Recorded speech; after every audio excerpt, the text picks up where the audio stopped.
All right, everybody. Welcome to the Saturday afternoon stream if you're in North America, the Saturday evening stream if you're across the pond, and the Saturday morning stream if you're over in the West Coast. I am Dr. Zayas on behalf of the Stoic Frog Gaming channel and, of course, the Slytherin group, who is allowing me to graciously stream on their channel. Welcome to Command Modern Air Naval Operations Live DLC. We're going to be playing today the King of the Border, the most recently released Command Live DLC, released at the end of January, and then updated about 4 weeks later with some pretty significant changes. So we're going to be playing it through again today and taking a look at some of those changes and seeing if that changes our strategy. If you recall, the first time we played it through after release, we were doing pretty well in terms of pretty well in terms of having our sinking all the Russian ships, shooting down all the Russian planes, and destroying all the Russian objectives. We're hoping to have a little bit more of a challenge this time through, and we're going to get started just in one moment here. There was an alert that popped up, and I'm not seeing it in chat. Sorry, I missed that, guys. They've asked me to run a different alert setting for the stream overlay this time around. It looks like it's popping up on my stream package, but it's not showing up in chat, so I don't know what just happened. But either way, welcome to the stream. I'll have to deal with that situational awareness as we go along here.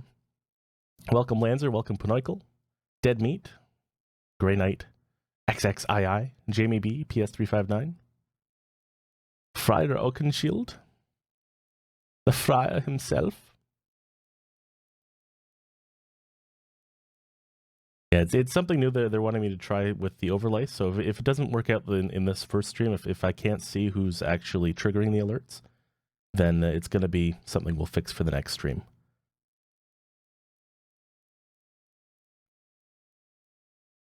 Alrighty. So the question in chat, we saw this a few weeks ago. Oh, thank you for the 3 bits, Friar Oakenshield. Much appreciated. Now that popped up in chat. So the ones that pop up in chat, I should be able to see in time. The ones that just stick to my streaming overlay, I'm going to completely miss those ones. So we'll play it by ear as we go along here and do our best. So you are correct, PS359. We played this a few weeks ago. We've actually played this plenty, both here on the Slytherin group channel as well as over on my YouTube channel, Stoic Frog Gaming. We first played the King of the Border in its preview prior to release, about a week before it was released in January. Played the King of the Border after release for about 3 hours as the United States/Colombian side, and we really took it to the Russians quite well, sinking the Kuznetsov, most of their seaborne resources, and a lot of their aircraft. And then over on my YouTube channel, I started playing that version of the King of the Border through as well. We're about halfway through that playthrough now, just have to finish editing and uploading, and then it'll be complete as well. But about 2 weeks ago, give or take, maybe a week and a half ago, there was a massive update released to the King of the Border, which has changed a lot of the starting units, a lot of the starting locations, as well as briefings and unit types and just the scenario in general. So we're going to be playing it through again today from the same side, from the American/Colombian side. We're going to take a look at some of the changes and see if we can't come to a similar result at the end of our 3-hour stream today. Alrighty, so before we go in here, we're just going to quickly detour over to the Matrix Games YouTube page. We're going to take a look at the Command Live briefing for the King of the Border 2019. It's about 1:45, so hang on tight, guys.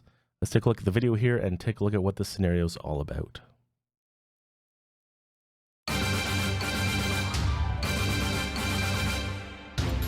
A new missile crisis is unfolding as Moscow tries to establish a nuclear bomber base in Venezuela island of Orchila. Over recent years, Venezuela has become a pariah state in the West due to its increasingly authoritarian regime that has retained strong support in Moscow. In addition, the government has continued to expand its military power.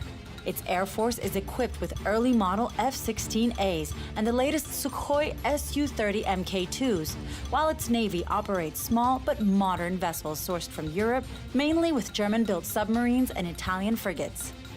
Russia's support does not only worry the United States, but also its closest ally in the area, Colombia. Though Colombia's army is composed by battle-hardened and experienced special forces, the long fight against insurgents and drug lords has shaped it toward counterinsurgency tactics rather than to full-scale regional conflicts. Now that the Venezuelan authorities have formally granted Moscow access to the Caribbean, the balance of power is going to shift in favor of Caracas. A permanent outpost only 1,500 miles from Florida would deny or impede greatly any direct help from Washington to its Southern American allies and be seen as a major threat by the United States to its sovereignty.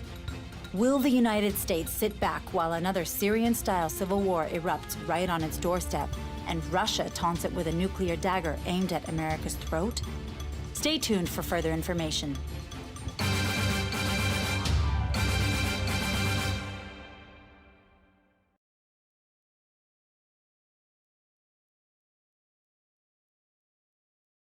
All right, so that's the scenario overview as was posted as a breaking news report prior to the release of the actual Command Live DLC.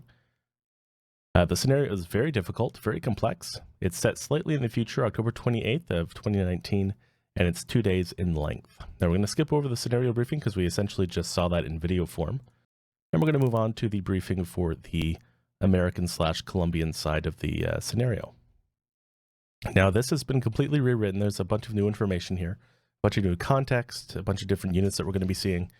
So we're going to go through this again, sentence by sentence, just to see some of the changes and make sure that we're on the same page, because I don't want to rush ahead. I've done the preview. I've done 2 playthroughs of this, both here, one on the Twitch page here, one on my own YouTube page. I don't want to rush through it assuming I know what's going to happen or what's in the scenario at this point in time. So we're going to go through here, read every sentence, and then move on to the gameplay and take quick stock of what we're being allowed to use, because I know some things have changed. Some air bases have moved, some units have been removed and added with others, or exchanged with others. So we've got a brand new scenario effectively in front of us with some of the same placeholders in place. So it's going to be hopefully a brand new experience. It's going to keep everybody on the edge of their seats. All right, Commander U.S. Forces situation. Several days ago, riots broke out amongst the refugees in the Colombian-Venezuelan border towns of Oroca and Cucuta. The chaos escalated to the point where the confused troops of the border began firing on each other, leaving many civilians dead between them. Russia, which was greatly stepped up its local presence in order to prop up the Maduro government, has authorized its forces to assist the Venezuelan government in crushing the hostile and dastardly Colombian government forces, for whom Maduro blames for the crisis. The Russians have failed to heed our warnings to abandon the failing Venezuelan government, and the Colombians have called for aid in the face of the dual threat. It was hoped that the heavy buildup of American forces in the area would defuse the situation, but after a Russian fighter shot down a U.S. Air Force C-17 filled with American soldiers bound for Colombia, the president has authorized us to remove the threat. In the face of heavy Russian political pressure, Brazil, Cuba, Haiti, and the Dominican Republic have all denied the use of their airspace for overflights. All right, so that's a little different than the original side briefing. I don't believe there were any C-17 shot down in the previous iterations. That's a little different than before.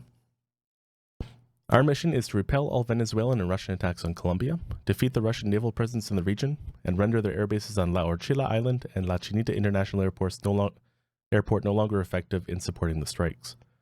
Priority targets include at least 2 Tu-160 Blackjack strategic bombers in the region in order to send a clear message. Enemy forces. The Venezuelan Air Force consists of 20 plus each of Su-30 and older F-16 aircraft. Air defenses include a number of S-300 missile batteries obtained from the Russians. The Venezuelan Navy does not appear to have to put to sea, although this may change. Finally, large elements of the Venezuelan army have been seen approaching the Colombian border area near Oroca and Cucuta. It is unclear what their intentions are, but troop formations are authorized at targets in order to prevent further harm to the refugees in the area. Russia. In the past few weeks, as the crisis developed, the Russian Navy was able to send a sizable force to the region, primarily from the Baltic and Black Sea fleets. This includes the Admiral Kuznetsov carrier after the completion of emergency repairs in the face of the accident last year.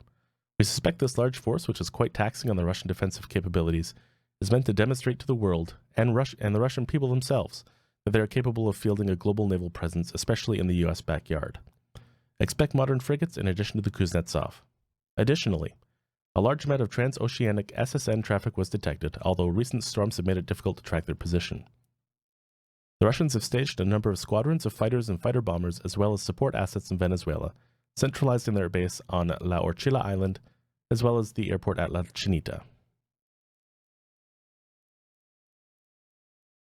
All right, friendly forces. Now, this is where we see some more changes to the basic order of battle.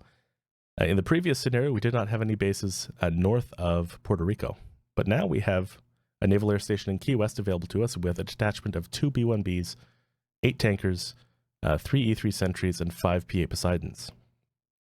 We also have F-15Es, Strike Eagles at Puerto Rico, at the Luis Munoz Marin International Airport. Some Compass Call offensive ECM jamming Hercules in Puerto Rico, as well as some tanker equipped Hercules aircraft, 12 F-35s, and 2 P-8s. Moving on down, looks like Puerto Rico was mentioned twice. Yeah, Puerto Rico was mentioned twice in the briefing here. It's identical, so we'll assume that's just a copy and paste error. In Panama, we've got 8 KC-135s, 10 F-22s, and 3 sentries. In Colombia, which of course is new, we did not have any landed Colombian Air Forces or air bases available to us in the previous iteration of the scenario. We've got 24 F-16s, and then of course the MLR platoon at Cucuta and Aroca as well. Our carrier strike group is now the Dwight D. Eisenhower, which has changed from the Ronald Reagan, I believe. And we are filled up with 3 submarines, 3 SSNs, and a submarine group in front of our aircraft carrier, as well as a littoral combat group featuring 4 ships, 2 LCSs, a guided missile destroyer, and an LPD. All right. Our allied forces look pretty similar to what we've seen before. We've still got the Kafir C-10s, the A-29B Super Tucanos, and the A-37B Dragonflies, which is a new addition to this scenario.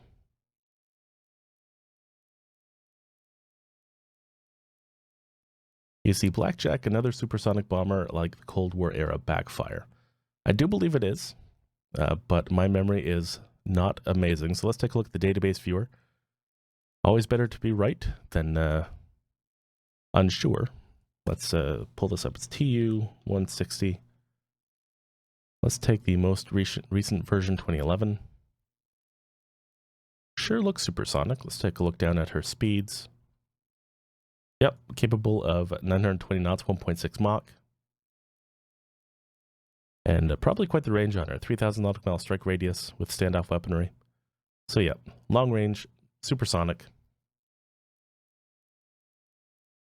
Quite the strategic asset for the Russians. And you figure if they're at Orchila Island, which is roughly, let's just say it's here. If we do our little range check, Control D, 3,000 nautical miles gets you up to, well, it gets you up to Hudson Bay, up in Canada. Gets you almost over to the west coast as well. So the strategic assets the Russians have put on Orchila Island, those 2 Tu-160s, very capable of impacting the entire continental United States and most of Canada as well. Alrighty, so we are somewhat familiar with some of the layout in this scenario, generally speaking. We still have our carrier group to the west side of the Caribbean Sea. We still have our submarines haphazardly dotted in front of it. We have our littoral combat group up north, headed in the same direction as they were before. And we have our Hawkeye in the air, presently, by our carrier, as well as another Hawkeye in the air on the border between Cucuta and Aroca. Cucuta in the north, and Aroca in the south. Let's look at some of the newer additions to the scenario, however. We do have no-fly zones over Cuba, Haiti, Dominican Republic, and so forth. So we cannot fly directly from Naval Air Station Key West all the way down to the combat zone. The resources here then, of course, will have a longer delay getting onto station. We've got 2 B-1Bs armed with LRASMs, our favorite weapon from the last playthrough. 24 on each B-1B, so no longer do we have 144, which is, well, it's probably good for realism's sake, but it sure is a lot of fun to have 144 long-range standoff anti-surface missiles.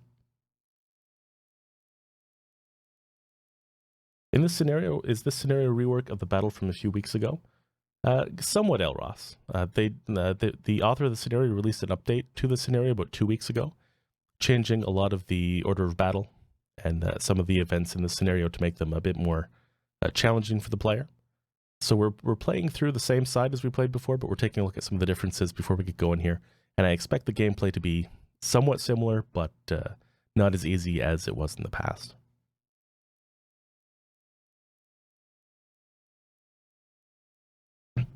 Small and harmless, and the Russians won't nuke us.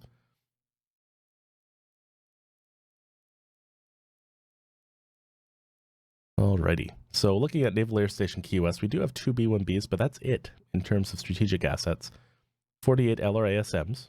We'll have to use those wisely. Got 8 KC-135 tankers, 5 of which are available to us. 3 E-3G sentries, 2 of which are available to us. And 3 available P-8 Poseidons armed with slammers, which are of course a standoff weapon with about an 80 nautical mile range. 150 nautical mile range, even better than I'd assumed. Capable of attacking pretty much anything, surface ships, land structures, runways. Very versatile. Plus they are armed with an anti-submarine loadout as well, so they're capable of not only coming to the zone to help us sanitize the area around the carrier for submarine contacts, but also attack any naval assets that we see in this area between Puerto Rico and our carrier group. Alright, so that's Naval Air Station Key West. Again, quite the jaunt for our strategic assets down towards the Caribbean Sea. If we rough that out with a Control-D range checking tool, 500 nautical miles for that leg, 200 for that. Yeah, so roughly about 800 nautical miles to travel all the way around Cuba, or all the way through between the gap between Haiti and Cuba to get to where we want them to go. So it's going to take them a while to get to the battle space. We won't have immediate success like we had last time, I don't think, against the Russian carrier group. Yeah, indeed, PS359, they did take away most of the B-1s that were used last time. We're definitely down on LRASMs. We had 144 available to us last time, now we've only got 48. Which, like I was saying, is probably a bit more realistic. But from a gameplay perspective, who doesn't like to have an overkill of standoff weaponry? I know I certainly do. Alright, let's move on down to Panama. In Panama, in the previous iteration, we had multiple air bases. We only have one this time around, Panama Pacifico International Airport. 11 aircraft available to us, 5 of which are tankers. We've got 3, 6, 7, 8 F-22 Raptors in anti-air loadout configuration, and 2 E-3G sentries as well. Moving on, well, I guess we can look at the Eisenhower. She is indeed probably our biggest asset for air power in this scenario. We've got 36 Super Hornets armed with all variety of weaponry. We've got some MALD jammer. Those are not jammers, are they? No, they're decoys. Maybe they have jamming in them as well. Let's take a look. Generic ESM, generic offensive ECM. All right. So the MALD J, is it MALD J? MALD J rolls right off the tongue. Has a range of 500 nautical miles, capable of not only some electronic intelligence up to the range of 500 nautical miles, but has the ability to jam using offensive ECM as well. These are decoys, they have no warhead on them. Their profile looks pretty much identical, if I'm not mistaken, to the AGM-154s that we have loaded on our Super Hornets at the top of the list here. Yeah, very similar in loadout, or in appearance and profile. JSOWs, though, of course, with a warhead, capable of hitting surface ships, runways, land structures, etc. Lots of short-range strike packages focusing around the AGM-88E, the anti-radiation missile. Next generation HARM.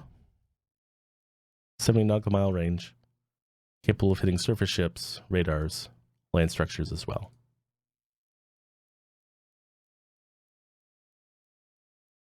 ADM-141C, I think that's another decoy. Yeah, tactical air launch decoys.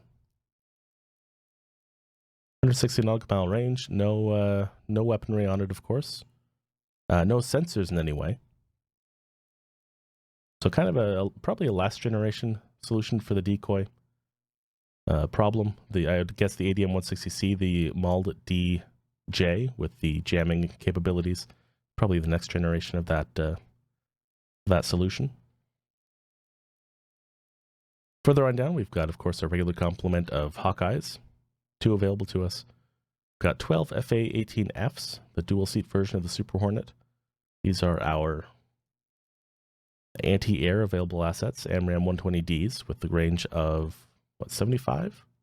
Yeah, 75 nautical miles.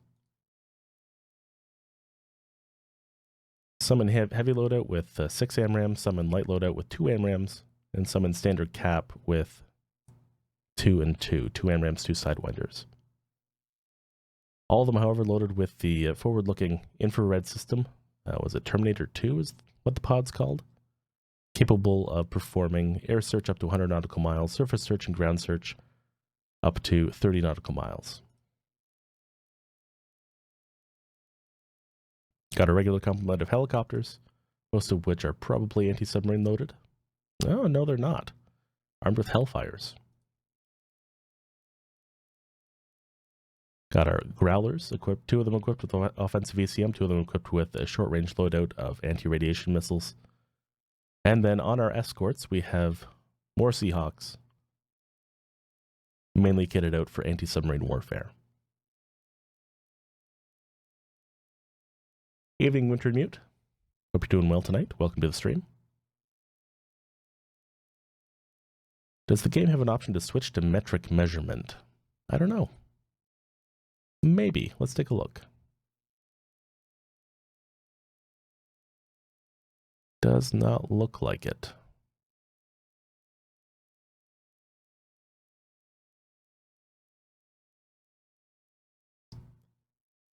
Yeah, I would say off the top of my head, it does not look like it.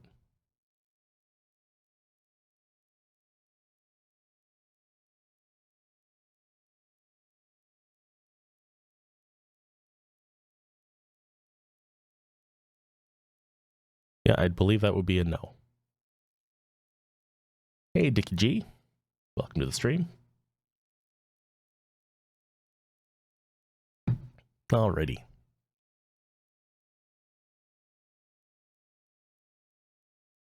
Quick look at our littoral combat group. Assumption is mainly helicopters. We got some fire scouts for maritime surveillance. UAVs, of course, with not a great range on them, only roughly, 150 kilograms of fuel. Not going to get you very far, and it's not going to go very fast either. Looks like 115 knots is its max speed. So I don't know if we'll have much use for those. We do have a few of them, though. We also have 4 MB-22B Ospreys with Marines. I wonder if there's any useful sensors on this machine that we can use. Got radar, infrared, search, radar warning, Mark 1 eyeball. Nothing too interesting, unfortunately. All right, moving on to the east. Moving on to Puerto Rico. Again, there used to be, I think, 3 air bases here in Puerto Rico as well. We're down to 1 at Luis Munoz Marin International Airport. 39 aircraft on the ground, 25 available for us to use. And it looks like the loadout of the forces in Puerto Rico has significantly changed since the first iteration of the scenario was released. We're up to 18 F-15E Strike Eagles. We've got 3 electronic, offensive ECM equipped Hercules aircraft, 4 tanker equipped Hercules aircraft, 12 F-35 Lightning, and 2 P-8 Poseidons. Now looking at our loadouts here, we've got a nice mix on the F-15 Strike Eagles of anti-airs, standoff with the small diameter bomb Mark IIs, which have a range of 60 nautical miles. And I do believe they can hit ships. Yes, they can. Very capable weapon. We've got some JDAMs, slightly shorter range, 12 nautical miles, again capable of only hitting land structures and runways, so not useful in our search for the Kuznetsov. Moving on down the list, the F-35 Lightnings, 1, 2, 3, 4, 5, 6 anti-air loadout Lightnings with 4 JDAMs, or 4 JDAM equipped Lightning down below. Just curious if we have any other options. Doesn't look like it. Well, at least nothing of import. Would have been nice if we could use some small diameter bombs, but unfortunately we have none in stock. All right, so those are the... Oh, wait, we have one more place to look at. The new airbase available to us in Colombia, which is Captain German Olano Moreno Airbase. We have 24 F-16 CMs. Looks like a handy, quite a large quite a large amount of them equipped with an anti-air loadout. Again, AIM-120Ds, most recent variant of the AMRAAM. And we've got roughly 7 F-16s configured with a ground attack loadout, sniper pods, JDAMs, etc. All right, so in terms of protecting Cucuta and Aroca, no longer are we going to have the tanker train from Panama getting those resources on station. We actually have the ability to launch resources in-country and only travel about 250 nautical miles max to reach the combat zone. So that's very good. We will certainly use that to our advantage. All right. So that is the layout of the scenario. I'm still expecting, from a strategic standpoint, I'm still expecting to find the Russian carrier group in this area, along with their submarines, as well as their surface action group.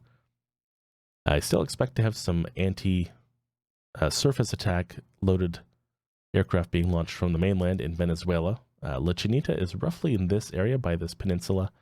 So we're going to have the main Russian forces launching from this area, as well as the carrier wherever that is located in the Caribbean Sea. In terms of La Orchilla, it's over more easterly, kind of directly south of Puerto Rico in this area roughly. So the main threat will be coming definitely from our east side, definitely from this area of La Chinita, around La Chinita, and the center of the Caribbean Sea. So first things first, let's see what we've got in terms of pre-created missions. There's only one, Airborne Early Warning, which is assigned roughly here. We've got one E3G Sentry assigned to it and one E2D Hawkeye. Okay, so this Hawkeye is taking it a long ways detour, going north and then east, and then he'll head on down to the patrol area. I guess we'll leave it for now. Although I'm not really eager on having this guy continue on down south. Let's unassign him from his mission, and we're just going to tell him to go east. Again, we want to find this Russian surface action group and this Russian carrier group ASAP, so we can plan our steps, our next steps. So we're going to hit F2 for altitude and speed. We're going to go to max altitude to maximize our radar profile, make sure that our sensors are turned on. There we are. And that's all set to go. Now, in terms of the littoral combat group, we're going to take the northern path. Last time we found most of the Kuznetsov group south of the Dominican Republic, so we're going to send our littoral combat group roughly due east. Hopes that we'll find them again. We've got the USS Pittsburgh, the USS Toledo, and the USS New Hampshire, all available to us. One improved Los Angeles class, one Los Angeles class, and one Virginia Flight 2. What's the radar base east of Nicaragua on the small island? Well, it's on the side of Colombia, so it looks to be a Colombian radar. The three-dimensional long-range phased array tactical mobile radar. Well, there's your answer. 240 nautical mile range on the radar, and it looks like there are no other assets on the island, just the radar itself. No air defense, no air bases, no nothing. So I have no control over it. It is assigned to the Colombian side, so I assume once we start the scenario here, it'll pop open its radar and have. I don't know if it's going to have useless coverage. I mean, 250 nautical miles doesn't get us very far, considering where the enemy forces are expected to be, roughly at this far. And I doubt we're going to see enemy forces in that area.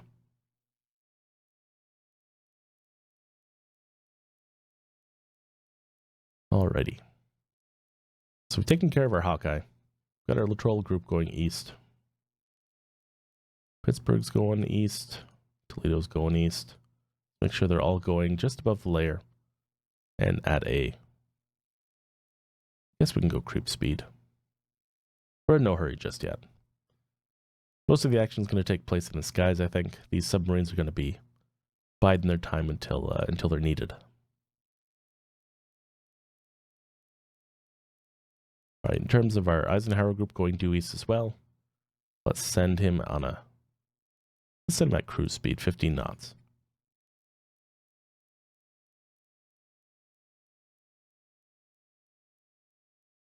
Alrighty. So that's taken care of there. Our next step. Again, I've played this through a few times. Not this scenario specifically, the version 2.0, effectively after the updates. I have played the version 1 scenario quite a few times, and my strategy has always been finding the Russian fleet, taking care of the Russian fleet, and then joining my forces on the west side of the scenario and on the east side together to take on La Orchila. I feel like that's still a valid way forward, so we're going to do that. We're going to find the Russian fleet as fast as we can. We're going to act on it and destroy it as quickly as we can, if that's even possible with our reduced B1 complement at this point in time. But that's what we're going to do. We're going to look for that look for that surface fleet, and then play it defensive along the border between Cucuta and Aroca with our F-16s and our resources in Panama. All right, speaking of resources in Colombia, let's move our airborne early warning aircraft away from the border. Again, he's in prime area to be shot down. Make sure he's at max altitude. He's already got his radar on. Rigor Morticus. I get pictures of all my weapons and ships. You rarely get pictures in your game. Why is that? There is a downloadable, what's it called? Well, it's a downloadable pack. It contains descriptions for the database, and it contains pictures as well. It's available at warfaresims.com. There's let me actually just see if I can bring that up here.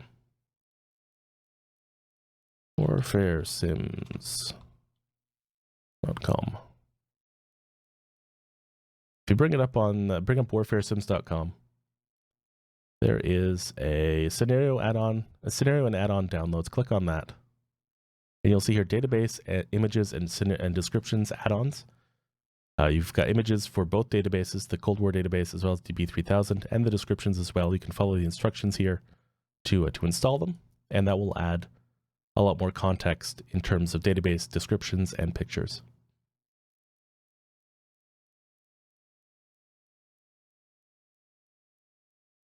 What about the ground troops? Aren't they going to get hammered?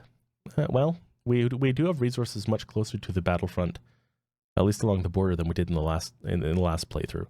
So I'm hesitantly positive our F-16s are going to be able to effect a response quicker and deal with whatever's coming towards the border much more effectively than they had in the past.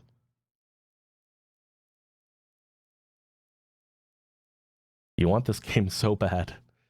Well, I know it's not a great response, but there are sales throughout the year. If you keep your eyes around the major events like the summer sale on Steam, the Christmas sales, the Thanksgiving sales, the base game itself, which this is of course a part of, is does have quite the deep discount every now and again. But if you're looking for something to buy the time until those sales, if you're not willing to pay up front for the full price of the full game, there's plenty of standalone scenarios like Northern Inferno, which is what I started with. I believe it's Shifting Sands, perhaps. What's the other one? Chains of Command. So there's a bunch of standalone scenarios you can purchase at a much reduced rate to kind of give you the feel of the gameplay. You don't get the editor, you don't get all the other scenarios, but it does get your feet wet and helps you make that decision whether you want to purchase it or not. And to be honest with you, that's what I did like 4 years ago. That's before I started my Northern Inferno playthrough, I decided I don't want to spend, I think it was $120 Canadian at the time on the base game, but I do want to try it out because it looks a lot like Harpoon, and I loved Harpoon when I was growing up, back on the Omega 500, the Commodore Omega 500. And so I couldn't justify the cost of the base game, but I went with Northern Inferno, which was the first standalone expansion released. And there was a lot of overlap between that expansion and what happened in the original Harpoon that I played when I was a kid. So it just kind of clicked. And my first playthrough I did on YouTube was of Northern Inferno.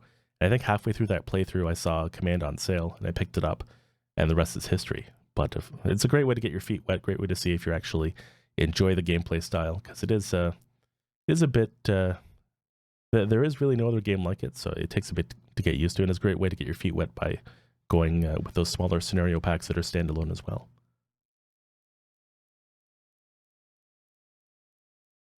Hey, another Omega 500 user out there. Represent. Yeah, the progression I went from was from Harpoon on the Omega to Jane's Fleet Command on the PC, like, what, 10 years later, 15 years later. And then there was a big dead zone there for a while. And then now Command's here, and it's the best sandbox of all those three. It's the best sandbox that you'll ever have.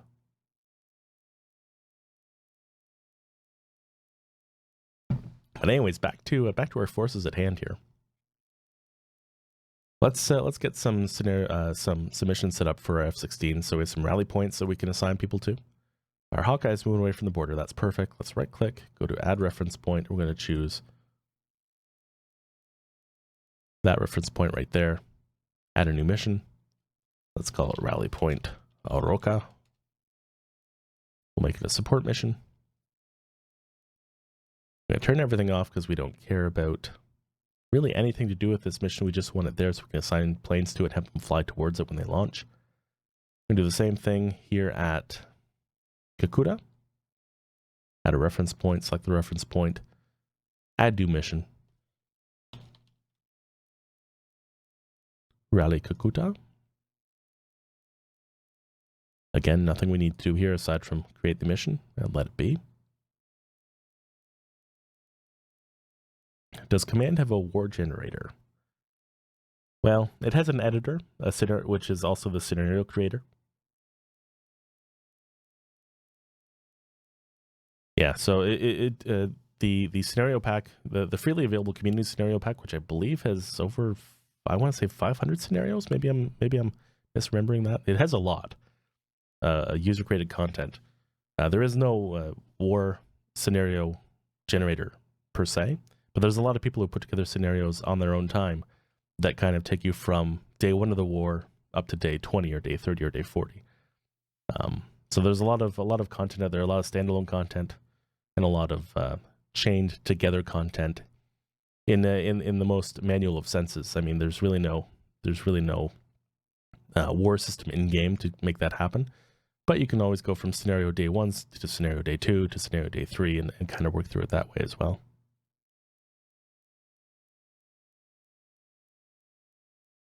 Never got into Mech Force myself, Elros. I was more of a Harpoon, Civilization 1, their finest hour kind of guy.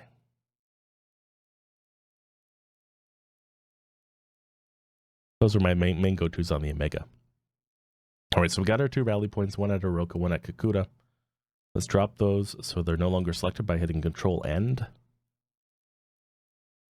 Now, one thing we could do, we could set up some pretty exhaustive missions along the border for ground attack and for air defense.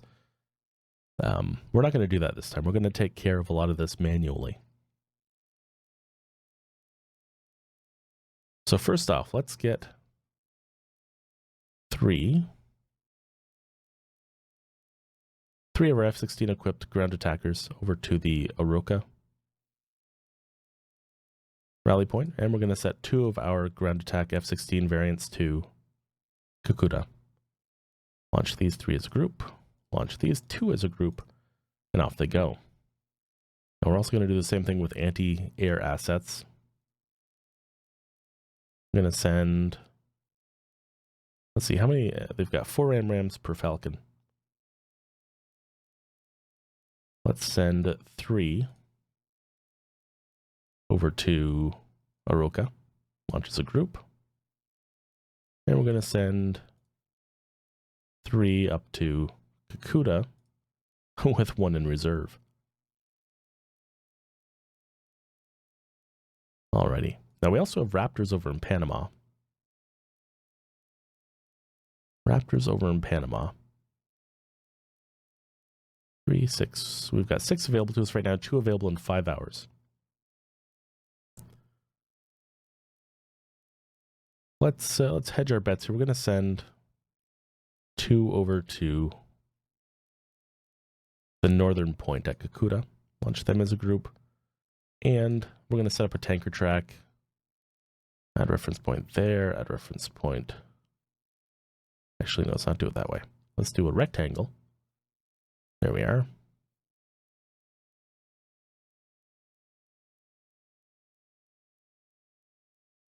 There's our tanker track. Whoopsie. Add new mission.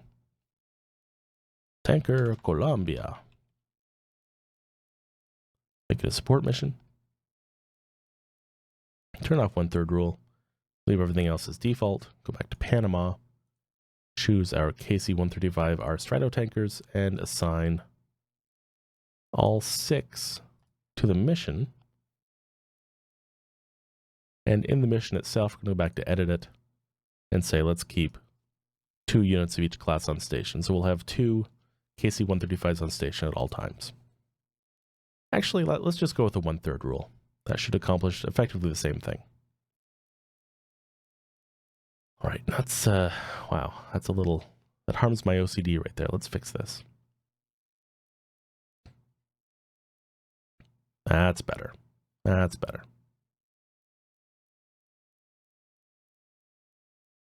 Hey, Surtur. Yeah, their finest hour was great. The best part of that thing was the manual. It had like 150 pages of history. Love that stuff when I was a kid.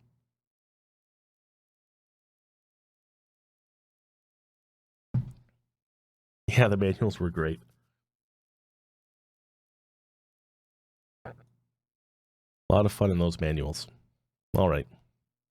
So I think we have Colombia taken care of. We've got Falcons for ground attack and aerial defense heading to both Oroca and Cucuta. We have tankers heading to a track behind, effectively behind Cucuta. And we've got 2 Raptors heading to Cucuta as well to bolster our defenses. All right, now looking up north. Oh yeah, definitely. That's what got me into history as well. Like the whole Civilization game, which again had a great manual because it had a ton of history in it. I mean, I grew up in a small town with a small library. I must have taken out every single book about World War II, based on the fact that that game, Their Finest Hour, piqued my interest so much. I must have taken out every book they had on World War II like 5 times over and just read it.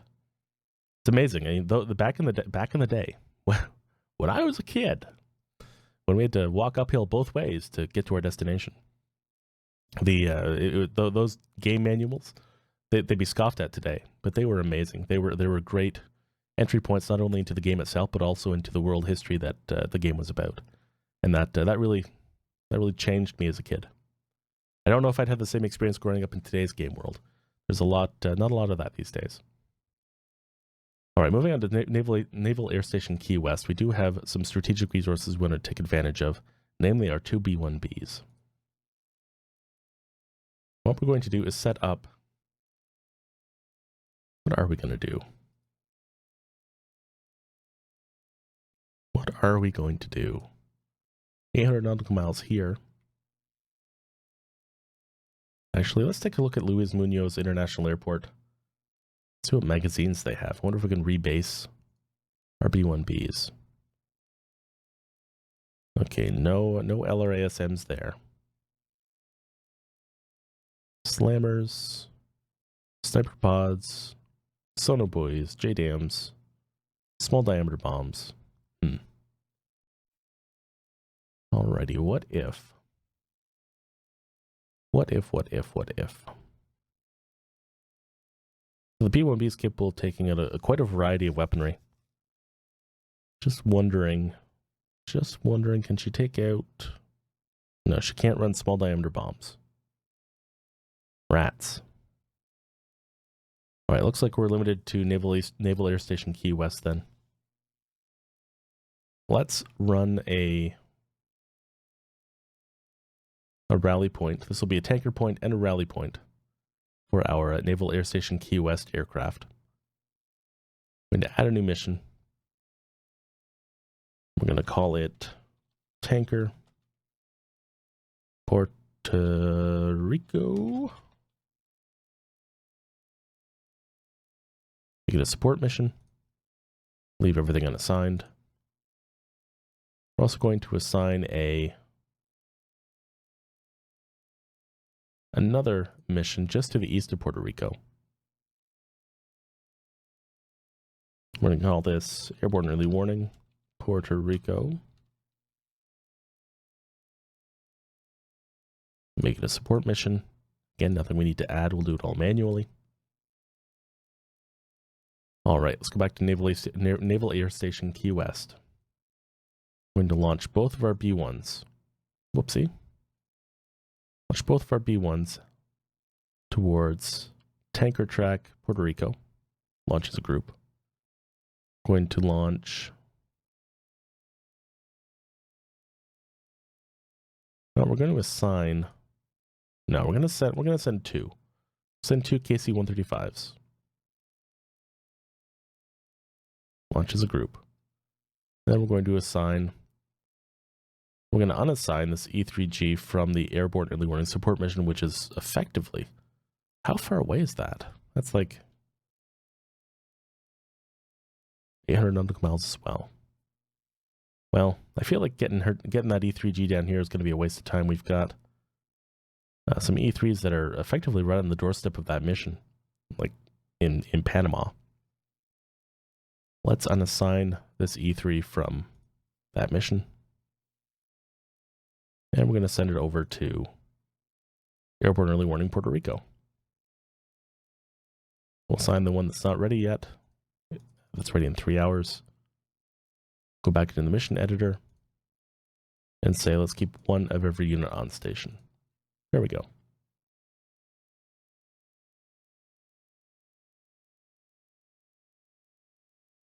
All right, so we're going to have a tanker track just behind Puerto Rico. Our B1s are going to hover there as well, waiting for the appropriate time to strike.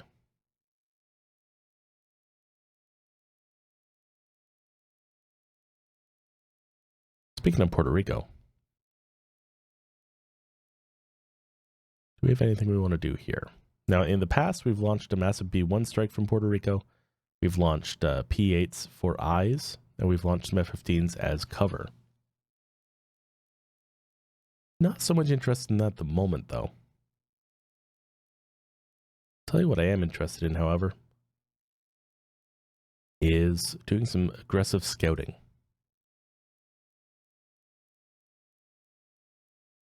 Yeah, let's do some aggressive scouting with our F-35s. Again, if you've never seen me play before, I love my F-35s for one reason, mainly, and that is the fact that they've got amazing sensors attached to their airframes, including not only a 200 nautical mile range on their radars, but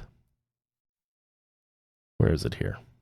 Right, their infrared search and track system, the EOTS, 100 nautical mile range air search, surface search, ground search, a great source of intelligence for identifying aircraft, for seeing unknown contacts 80 to 100 nautical miles away.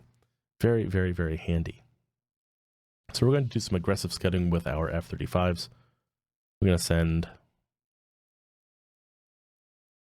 Well, let's send 4 out. Why not? It ain't aggressive if we don't send enough people to the party. So we'll launch them as a group. They'll launch, and then we'll take care of them manually. In terms of everything else, I think we're okay for the moment. We've got Strike Eagles in the background if we need them for air defense of Puerto Rico for some reason. I don't think that's a big issue. Moving back over to the Eisenhower. I probably want to aggressively scout as well with our F-18Es. Maybe we'll launch. Let's see. What do we got? We got 4 ARGMs and 2 AMRAAMs. So let's launch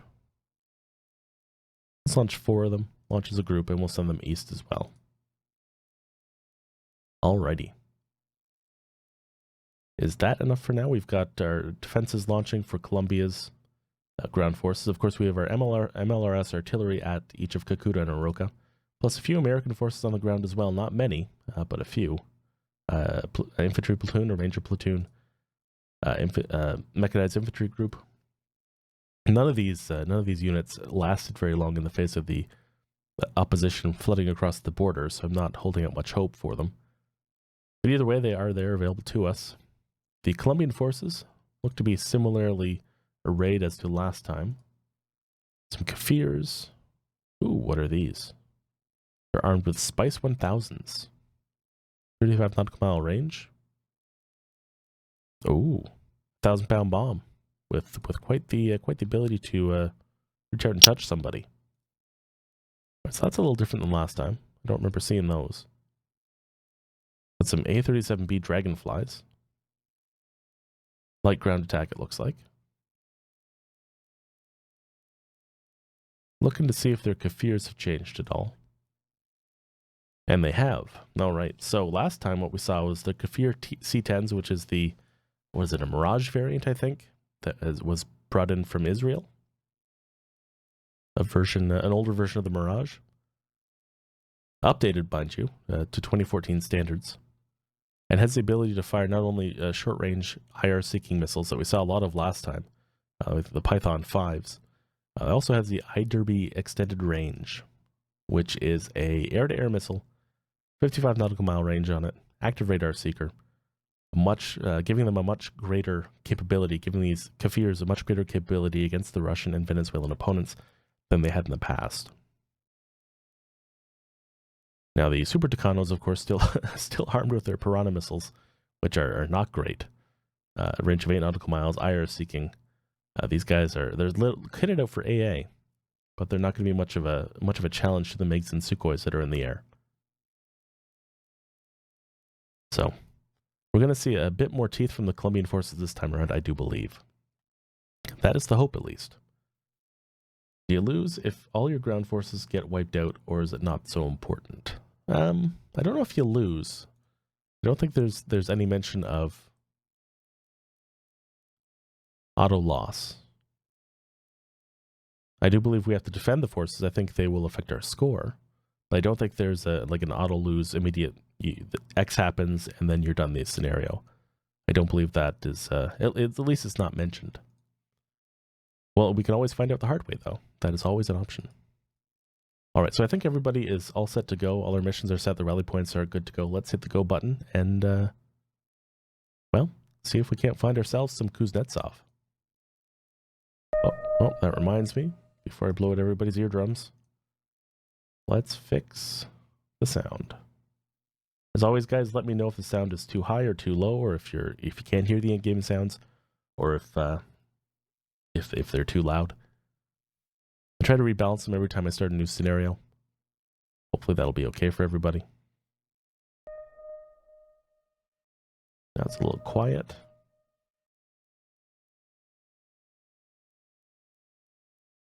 Let's try that. Yeah, counterinsurgency aircraft are not effective in a modern-day aerial war. Yeah, I'd agree with that. But you never know. We might see some funny things happen. All right, so immediately we've got some undersea contacts. One right behind the USS New Hampshire. Two of them actually pretty close to her. And one just south of the USS Pittsburgh.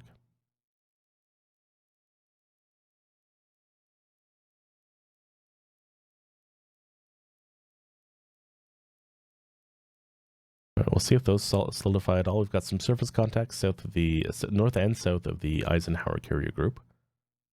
Not too worried about them. They're not grouped up like a war fleet, and I would not expect to see the Russians trapped against the Central American coast. I'd expect them further out in the deep water out here.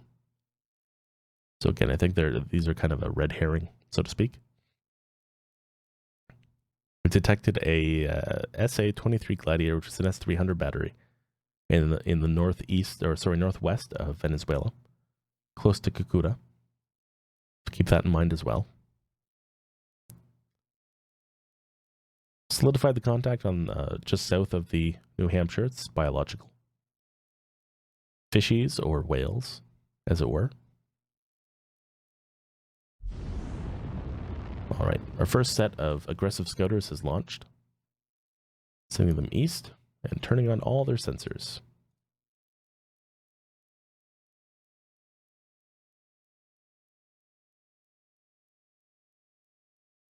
Hey, Tony First Gen. How you doing today?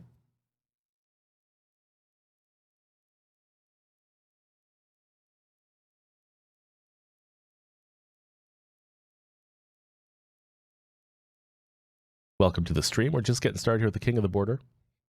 Recently updated about 2 weeks ago, so it's going to play differently than what we saw the first time around about a month ago. Okay, let's pump up time compression a little bit here. The scenario is a little beefy. in the background, so my CPU doesn't necessarily like to stream and run it at a high time compression. Like we saw in the preview stream, it kind of wrecked my audio for a little bit. So if my audio starts to pop, if things start to go haywire in the stream as I bump up time compression, you guys let me know, and we'll deal with that if we have to. All right, our F-35s have launched. We're going to leave their radars off because they've got such great optics. There is weather-wise, high clouds, 20 to 23k feet, light rain. Probably not going to impact visibility too poorly.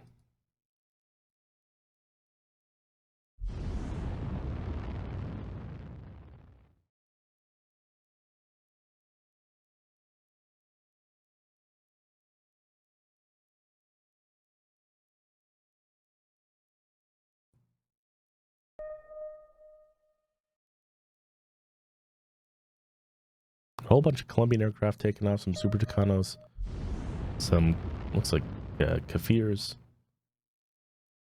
unknown aerial contacts as well. Helicopters detected just south of Puerto Rico. That's most likely where the Kuznetsov is. Indeed, we've got some positive IDs, KA-27M helixes. Most likely an airborne early warning variant of some sort.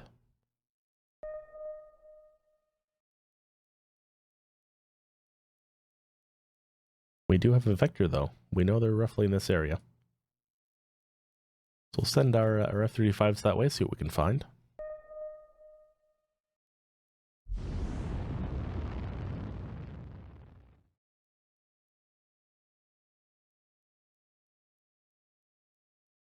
Sound is still a little low to me. I'm going to bump it up a little bit. Let me know if you guys need it louder or quieter.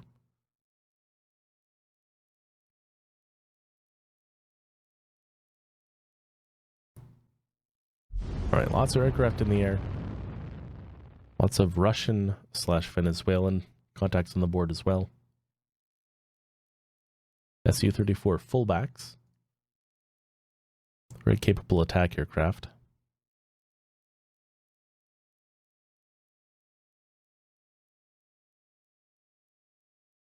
Looks to be heading towards Kakuta. Our Hawkeye is, of course, moving away from the border. Our F-16s for airborne defense have launched. They're about 200 nautical miles away. They'll be at their patrol zone in about 30 minutes, give or take.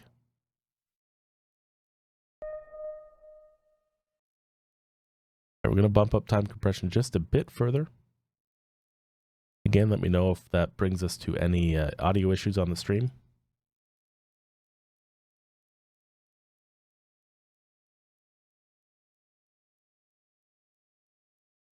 Well, we've identified more fish. The contact just south of our littoral combat group is now gigantic fish. Nothing we need to worry about, though. Don't believe they're armed in any way. Mark 1 eyeball. Great visual acuity on these guys, 50 nautical mile range. They've got less snorkel, they've got non-magnetic hull. About as capable as our MV-8 Fire Scout helicopters.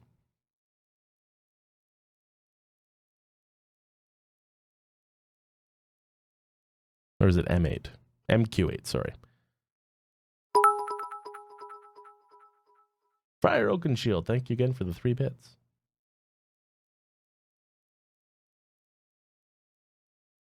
Monster fish, yes. Keep your eyes peeled on the fish. You can never trust fishes.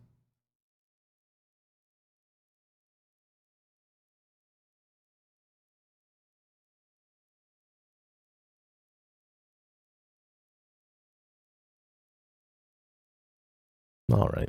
May as well turn on the radars of our F-16s.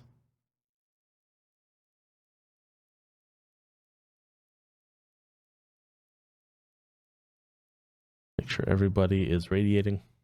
No reason not to at this point in time, to be honest with you.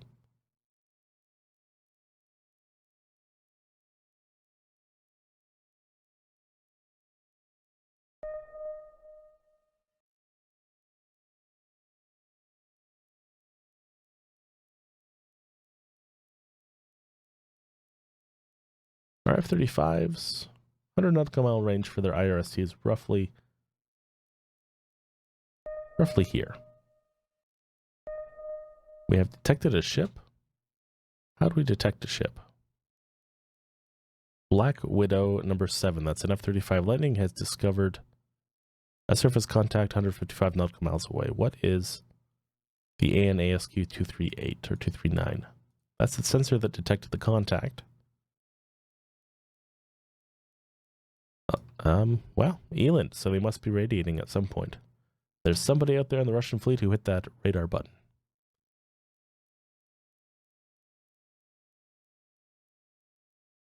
So we know roughly where they're at. Not as far north so far as we saw them in the previous iteration of this scenario. We do also have some unknown contacts encroaching towards the border between Venezuela and Colombia. Up in the north, looks like mobile units quite a ways away still, actually. About 30 nautical miles away from the border. Nothing we need to worry about just yet. I'm going to keep our Hawkeye roughly here.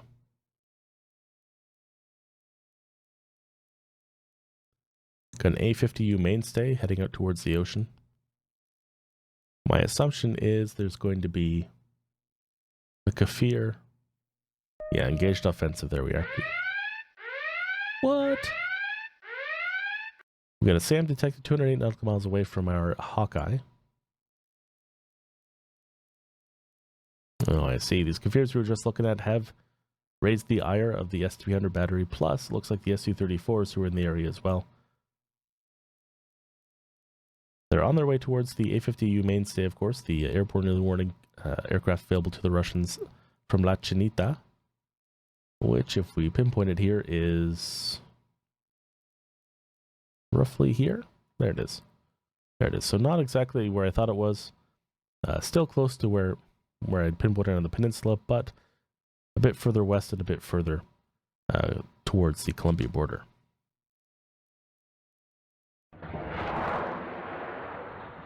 Alright, so we got an iDerby ER out onto the A-50 mainstay.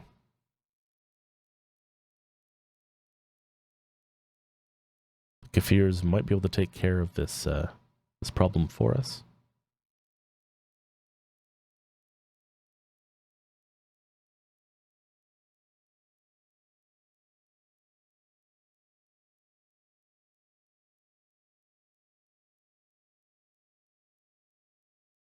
It looks like one went down. One went down, one survived. On the A-50. There we go. One shot, one kill. All right.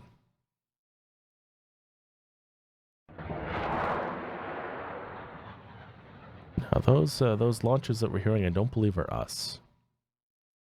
I believe that's that's right here. There's an air battle happening. SAMs versus Kafirs versus more Kafirs and more Kafirs, with one Su-34 in the way as well.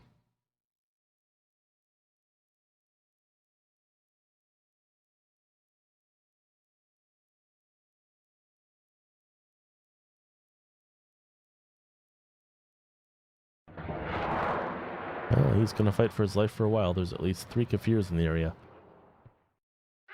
Fully defensive. Not holding up much hope for him. Alright, so that's a little too loud for me. Sorry, guys. Pop that down a tiny bit. The war is live.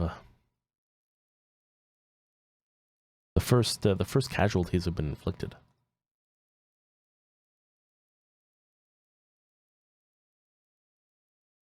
There's our B-1s.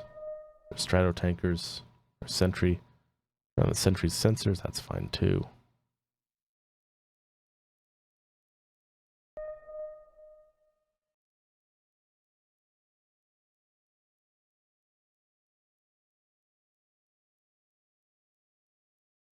Be able to classify these 2 surface contacts as frigates. No carriers yet, unfortunately. Some of the early contacts moving to the west from where we assume the Kuznetsov is. identified as MiG-29K is, of course, the carrier launch variant of the MiG-29. So we can safely assume that roughly here is where the Kuznetsov is going to be. Roughly there.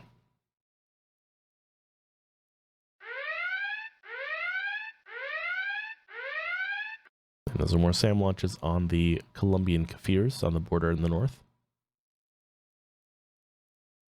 One remaining Su-34 is trying to make an account for himself.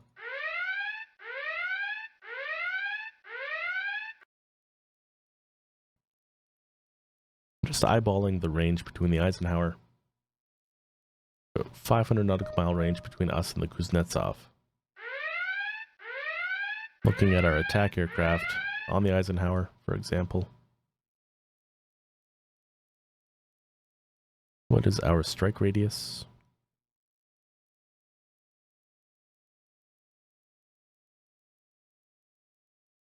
Strike radius is 595 nautical miles, 650. Right, so we're right on the edge of our strike radius right now. So the Eisenhower actually needs to get a bit closer. Which is what we're doing. We're heading east at 15 knots. We'll be there in good time. 2 days on the scenario, not a lot of time pressure at this point. Again, the battle rages on between the fullback and the Kafirs, plus the S-300 battery making itself known as well.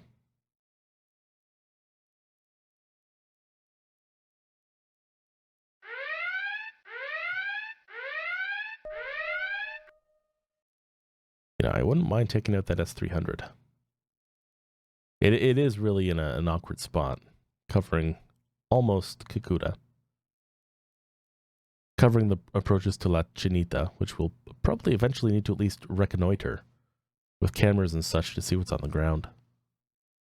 If not attack itself. Alright, let's pause it for a second here. Let's think about this for a sec. What do we have available to us that can take that out? Nothing in Panama. Nothing in Panama. What about in Colombia? Yeah, we do have some resources, again, not available for quite a while, and they're not really standoffish enough.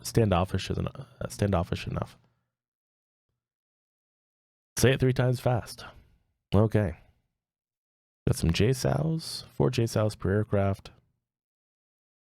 Definitely capable of hitting the ground targets that we want them to hit. 45 nautical miles is the range. ARGMs. 560 nautical mile strike radius. Let's do the math here. Oh, 700 nautical miles is the range, or 450 nautical miles is the range. All right. So let's do that. Let's go out of our way to take out that S-300. I'm going to send off... What are we going to send off? Let's send off 1, 2, 3, 4, 5 launch as a group. And we'll take them manually into where we want them to go.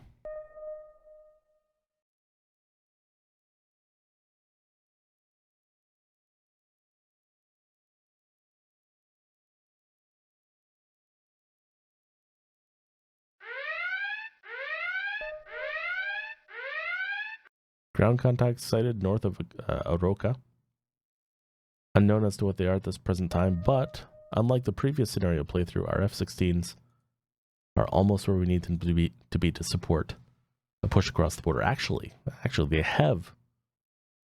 Yep, the Venezuelans have crossed the border, so we are now very well positioned to defend our forces on the ground. Let's see, where are you guys going? Yeah, they're pretty close. They're pretty close. We'll get them there. We'll get them there to light some fires very quickly. I'll make sure I don't miss the launch of my strike package from the Eisenhower. And then we'll deal with Aroca.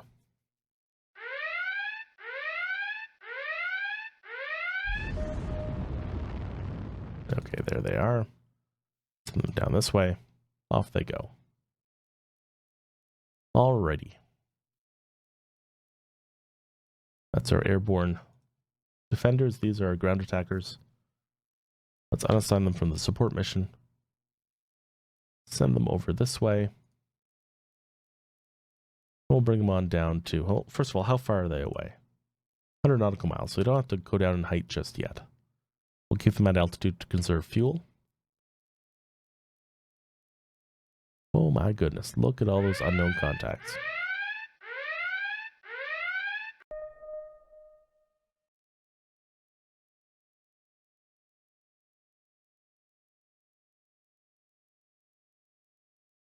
We got a lot of circles on the board too. Let's clean this up a bit.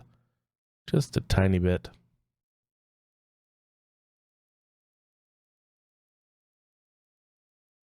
That's better. That's better.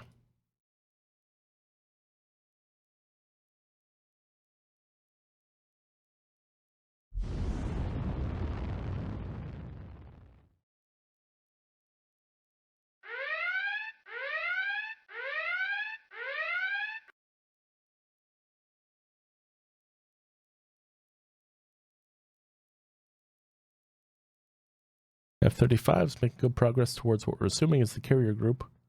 Roughly in this area, we're still about 140 nautical miles away from where we think they're at.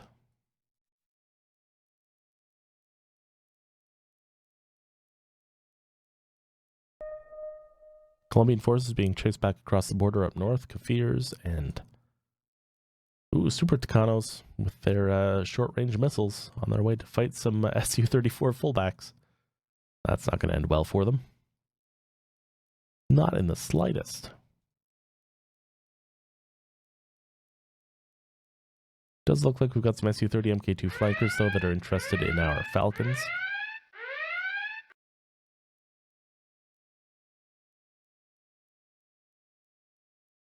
Make sure we unassign the correct group here. Let's take our AMRAAM-laden anti-air warfare profile loaded out Falcons to the north.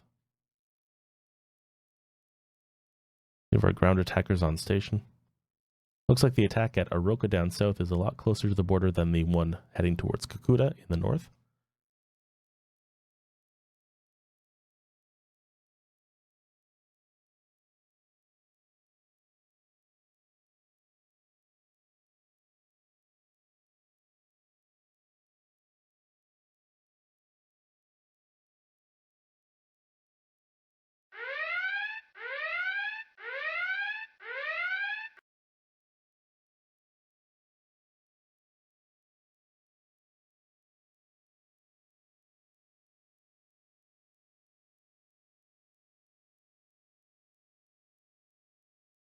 Right, Falcon's almost in range.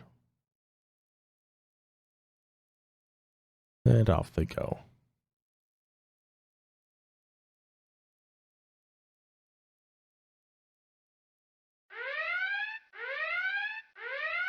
Huh. They're not firing, though. Is that because their radar is too short in range? It is. Wow, so the AMRAAM, the D variant of the AMRAAM outranges the radar on these Falcons. Let's actually tell them to manually attack so they take the appropriate footing. Cranking away. They can't actually fire the AMRAAM until they actually are within radar range. Crazy.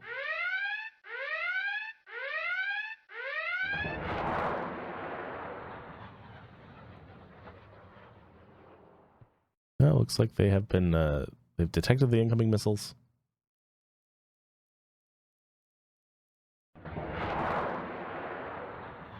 One down.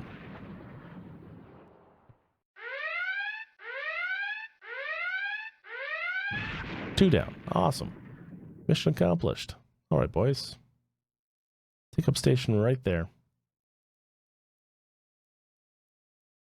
Actually, let's take our... okay, take a quick look at the situation so we're not getting too focused down south. Up north. Our Lightning are still making an aggressive scouting case towards the Kuznetsov, or at least where we assume the Kuznetsov is. Somewhere in this area. Best guess. Our aggressive scouting from the west. Making good progress towards what we're assuming, again, is the Kuznetsov, but we're going to have some range issues. We're not going to make it that far, unfortunately. But they might indeed engage some MiG-29Ks. Maybe something else that we see along the way. So there'll at least be some action there for us. The strike package down toward the S-300 is on its way, but it's going to take probably 30 to 40 minutes to get there. The Russians have crossed the border. Su-34s are fully engaged with a whole bunch of different aircraft. Some Kafirs, some Super Tucanos, whole bunch of Super Tucanos and Kafirs. Wow, and this guy's actually coming in for the kill shot. Wonder if he actually has a chance. Wouldn't that be crazy? An Su-30 shot or an Su-34 shot down by a prop-driven light air attack aircraft. Wouldn't that be something? All right, our B-1Bs are still on their way from Florida. Quite a ways to go yet. All right, so nothing that needs our immediate attention there. Our Raptors are still on their way in. Plenty of fuel, plenty of AMRAAMs. All right, let's take a look down here. Su-30 Mk2s are almost in range. Unassign our Falcons from their support mission to attack. There they go. Get these Falcons down to a lower altitude.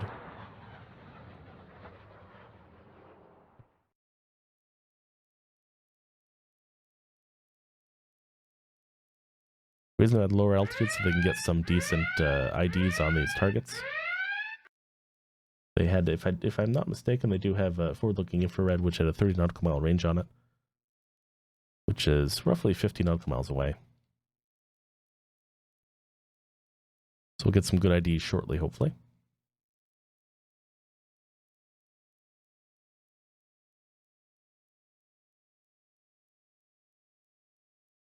Missiles out on the Su-30 Mk2.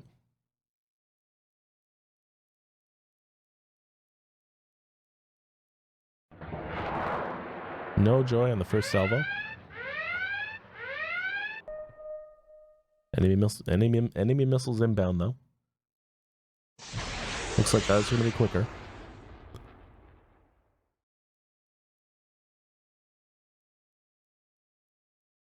There we go. The enemy.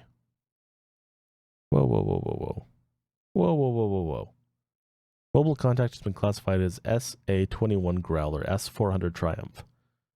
Detected by the F-35, 198 nautical miles away. That must be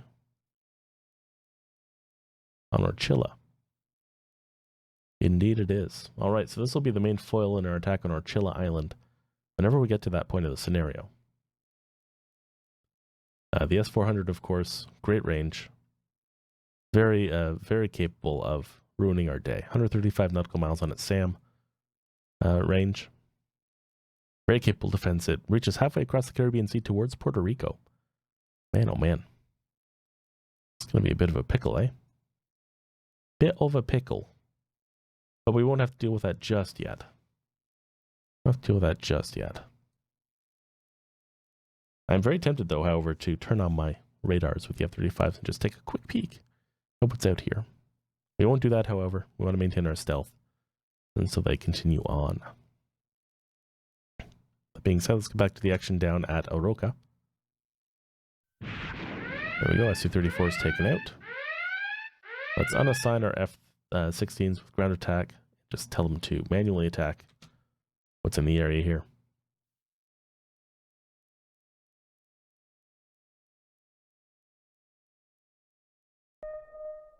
Have them pick their own targets.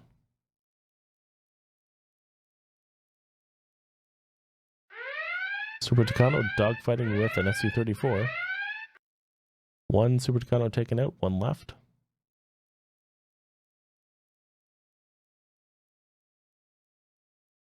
Looks like Super Tucano is being outturned. Yeah, he's definitely being outturned by the Su-34. Feels bad, man. Feels bad.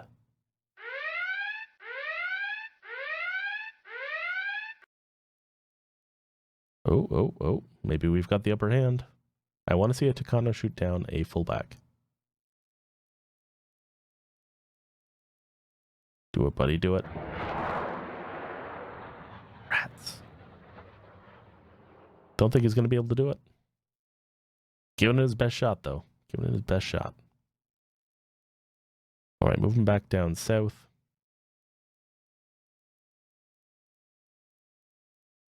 Colombian forces are... Oh, we've got another Su-30. Moving in towards the airspace around Aroca.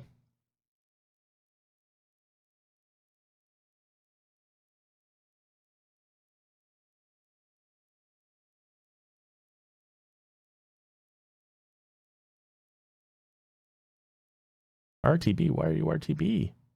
Oh, you've launched all your missiles. Good, good, good. I'll allow it. I will allow it. Okay, our GBU 54s are out. Ground attack is underway around Aroca.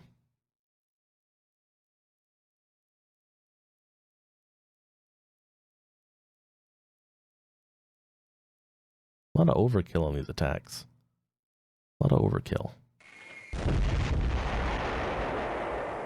But we accomplished at least one goal. We destroyed 2 units on the ground. Now our Falcons head back home.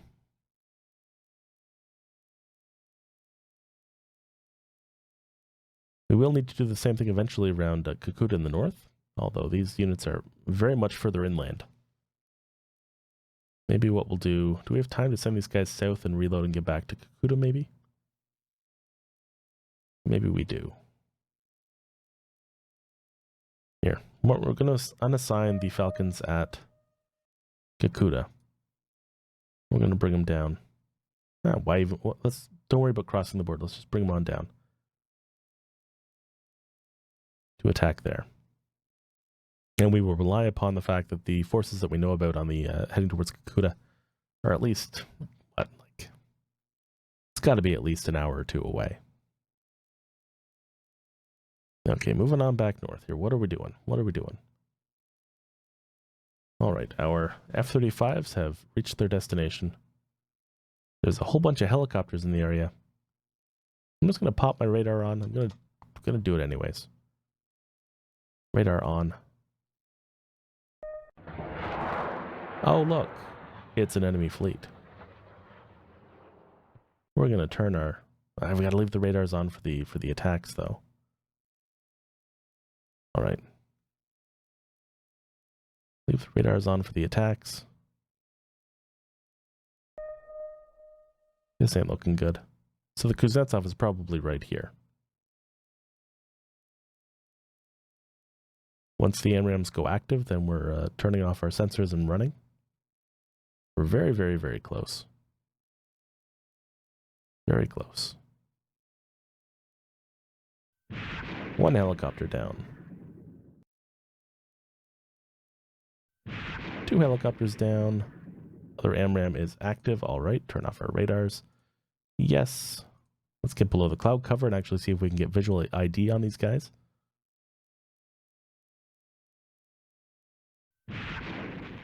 Nice. And there we are. There's our visual ID. This is what is amazing about the F-35. So awesome. So awesome.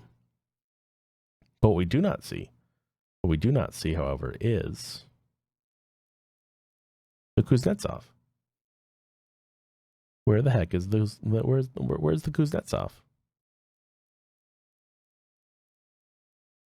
Alrighty, so let's go this way. Maybe we get maybe they're here with these frigates that we saw earlier.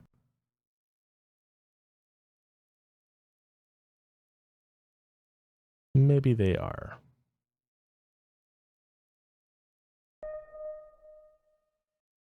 More helicopters are taking off. No big deal. Again, let's turn our radars on. Looking at the anti-air ranges of the ships that we're chasing, they don't have the ability to actually hit us, even if they can see us. Let's turn on our radars.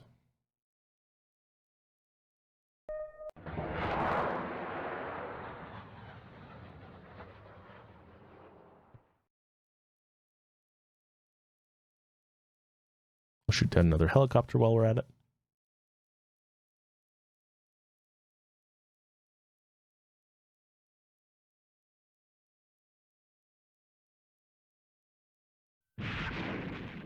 Perfect. And then we're going to just turn off our waypoint and do a brief circle in the sky. See what else we can see with our radar.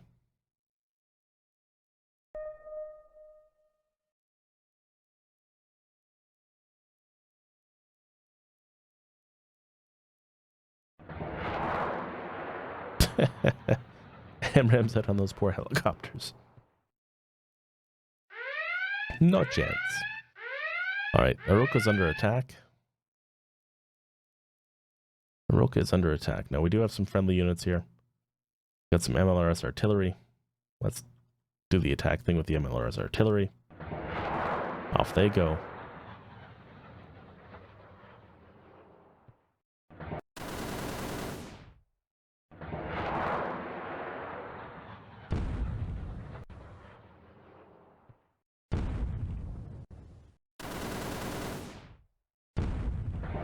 We are inflicting some damage. Looks like the red forces are being slowly whittled down.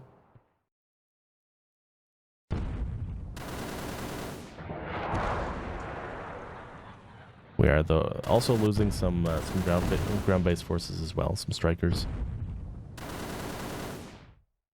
Downside not having enough air cover in the area.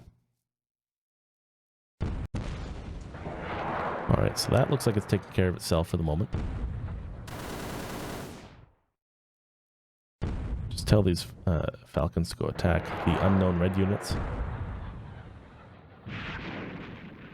which they're off to do right now.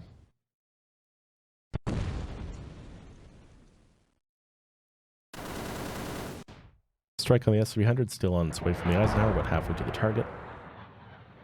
We have Excitement, our F-18 Super Hornets, launched to track down the Kuznetsov, have got into airborne warfare range with the MiG-29Ks. Losing more strikers on the ground.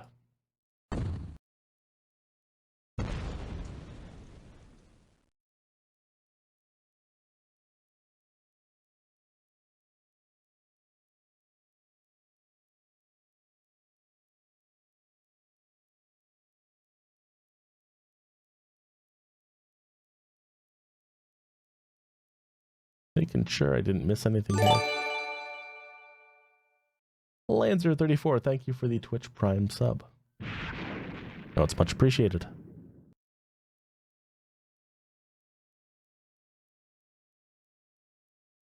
Alright, you F-35s, you need to get away. You're going to get shot down. No, no, no. Don't attack. Turn off your sensors. Go back to max altitude. Leave them alone.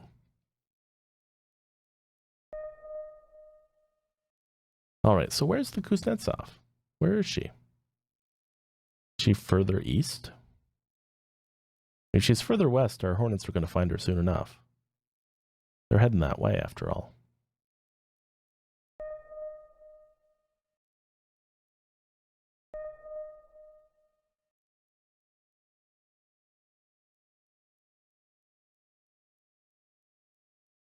Alright, I think our F-35s are safe to turn the radars back on again. I mean, I have no idea where this carrier is hiding. Kind of crazy to think about. It's not in this group here. Bazilbekov, Dergushi, Gogorovich. I mean, we saw MiG-29Ks launch from what was, I thought, in this area. And yet we see nothing in that area. Radar says nothing. Alrighty. I guess we keep on searching, keep on aggressively scouting.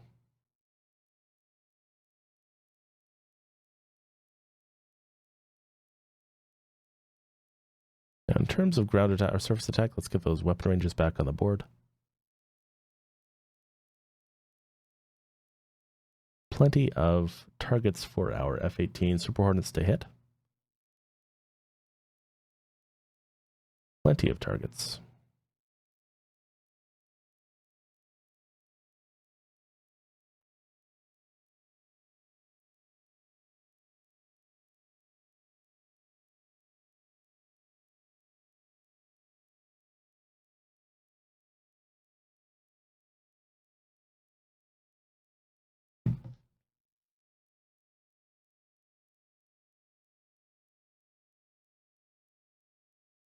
Did we miss something though? Like we got Su-33. That's carrier based, right?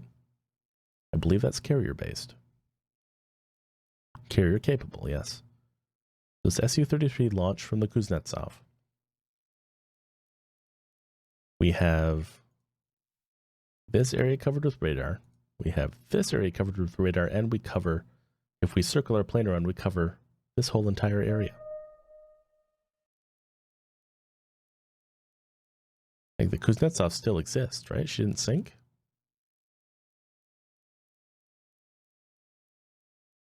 Russian losses. No Kuznetsov. Okay, so she's out there somewhere. She's out there somewhere.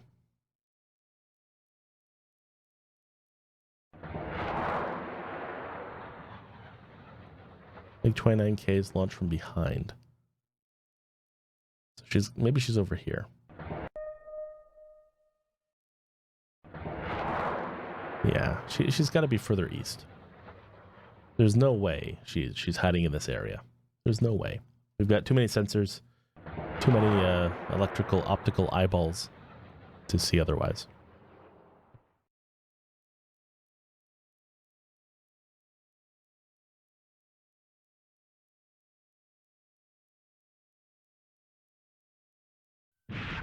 All right, another MiG-29 down. Let's take a jaunt over this way.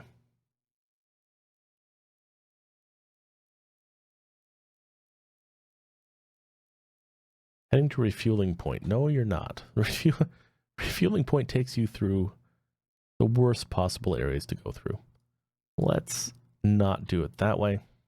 Let's say find your automatic refuel. Let's not allow to use refuel. Not allowed. Awesome. We don't want you leaving the battle space. So unassigned from the refuel task. Come back this way.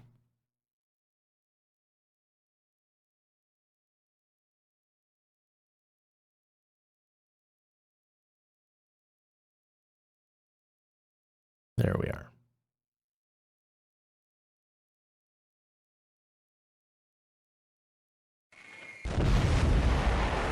Whoa, we had some big explosions. Looks like our Falcons have reached the battle space by Aroka. Taking out a few minor units, not a lot of damage. Again, they head back home to rearm and refuel. Nobody else available to us at the moment. We've got one AMRAAM-laden Falcon. 2 more ground attack Falcons ready in 5 hours. Not a lot of confidence in that, in Aroka from being able to defend herself without more airborne help.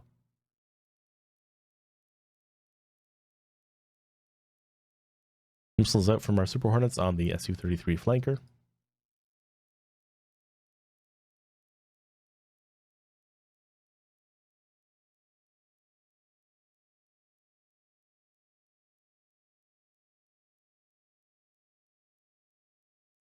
You think the scenario designer's trying to outthink me?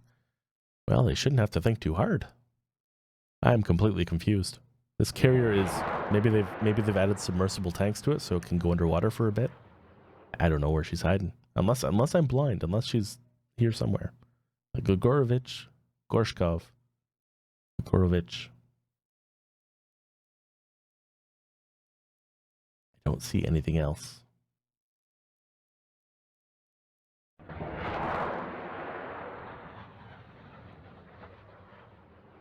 Yeah, the Su-33 lived to fight another day.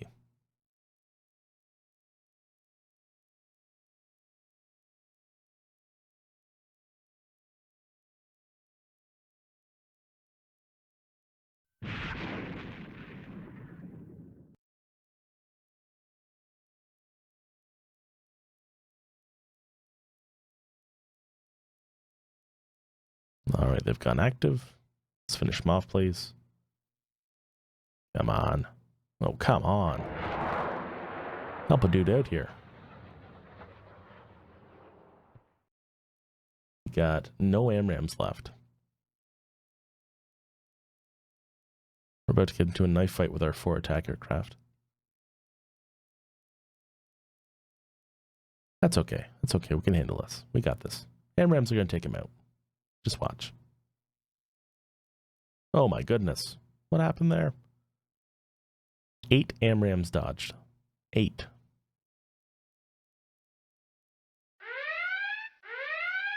And here comes the reply. Just gotta get into Sidewinder range, apparently.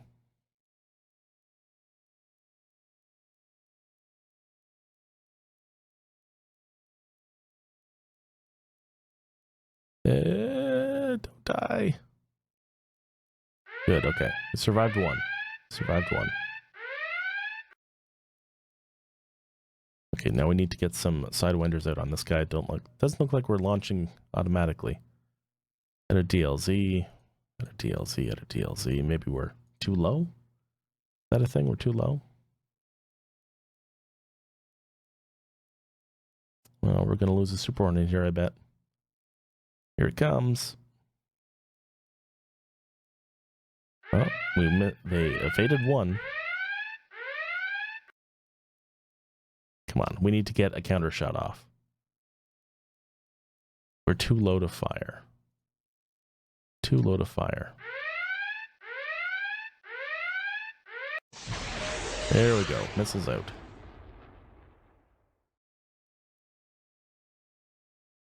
This guy is the luckiest Su-33 around. Luckiest Su-33 around.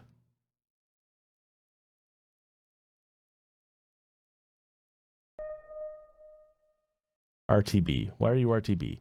No, no, no. Not with him behind you. Attack.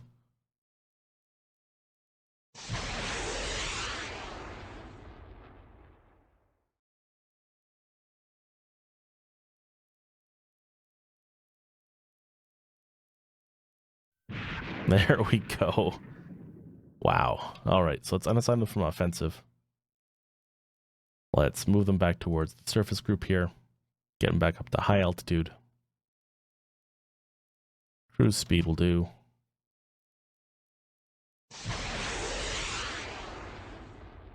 Man, oh man, that was brutal.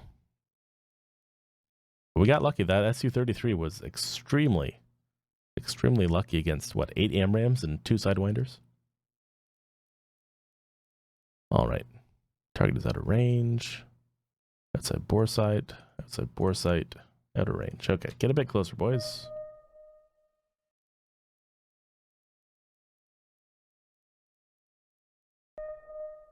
How about now? Not radiating.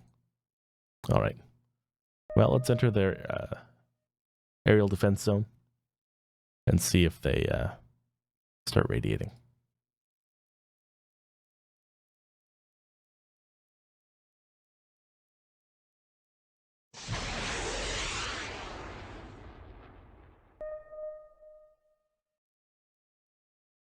There's the Kuznetsov. Why couldn't I see her before? Seriously. Was I blind? Oh, she's right there. There she is. Big surprise, everybody. Oh, okay, I see what happened right there. There is a ship right on top of her. So the Staraguchi is right on top of the Kuznetsov. Like, you gotta double click so you can see the other unit underneath. That's clever. That's clever.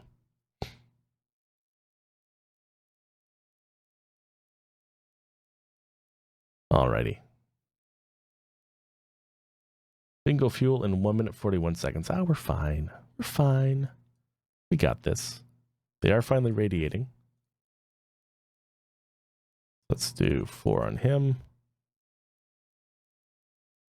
4 on him. We'll do 2 on him. Probably overkill. That's all right. We handle a bit of overkill. All right, and then we're going to see if this guy's going to start radiating. Is he? He's not radiating. What a bro.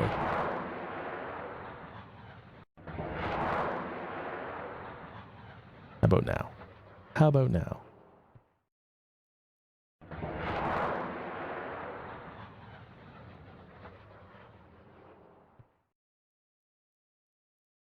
How about now? There he goes. Okay. Fire all 4 and then run home.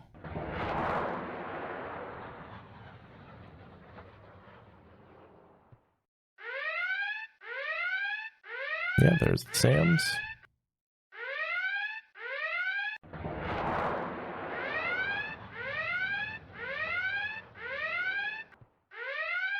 Yeah, lots of SAMs. Lots of SAMs.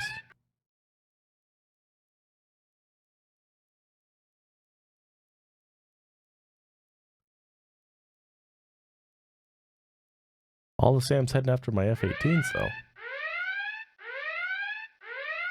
Let's see how many harms get through.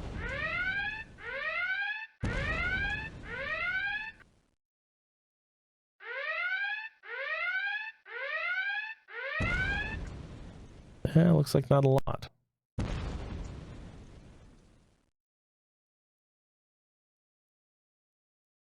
Although there is still hope.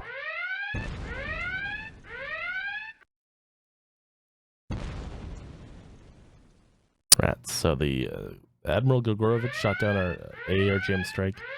Looks like the one on the north as well is going to have the same success.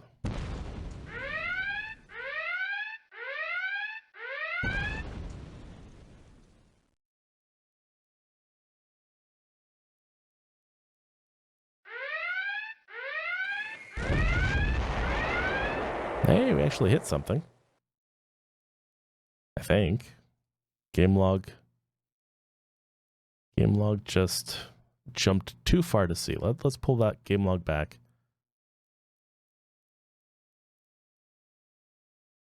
Let's see what happened here. So we got an AARGM penetration on the Admiral Essen.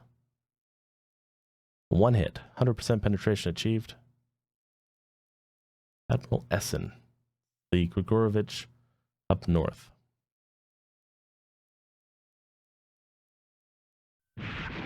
Rats. We lost the Super Hornet to their SAM barrage. So we're down one plane. Two planes. Yeah, we only got one hit. That's too bad. Too bad. Alright, everyone else will head home. Our F-35s have headed home as well. They've expended all their weaponry. We now know where the Kuznetsov is. Hiding behind our little friend.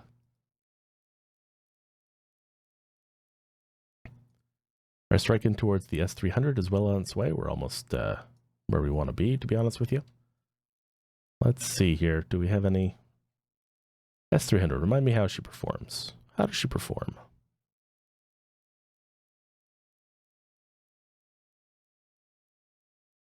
80 nautical mile range, 120 nautical mile range, depending on what we're up against.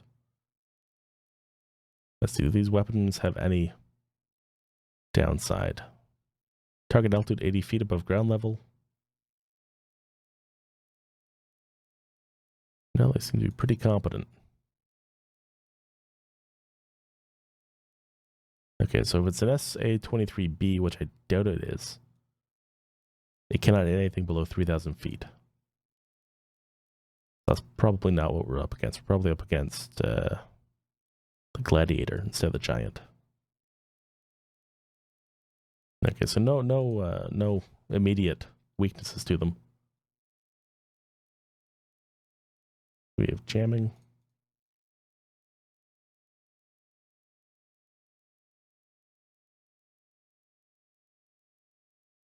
All right.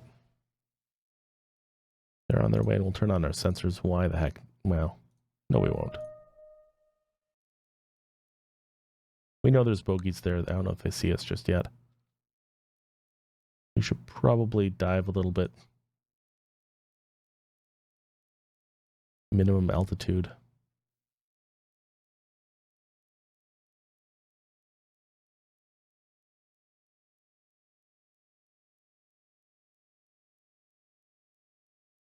We will have enough fuel for that. Okay, we'll have to keep an eye on those guys pretty closely. That being said, Admiral Grigorovich is down by 12 knots. So we did some damage. Not a lot of damage. We lost 2 Hornets in that strike. That's not going to bode well for our score. Still at a minor or major defeat? Major defeat. Okay. We cannot. We will not stand for that.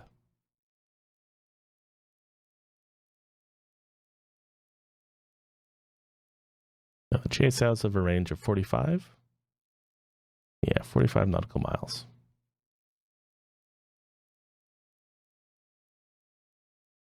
What options do I have? Can I rearm them with something better? JSOWs, Mavericks, Slammers. Slammers aren't too bad, range-wise. ARGMs. Tanker. No, thank you.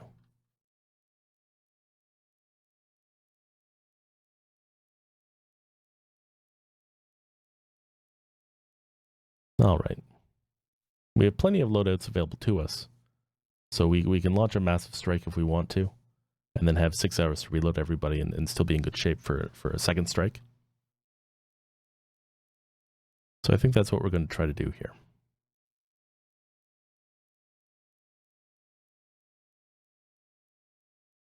Yeah, let's do that. Let's pause for a sec so we don't miss anything.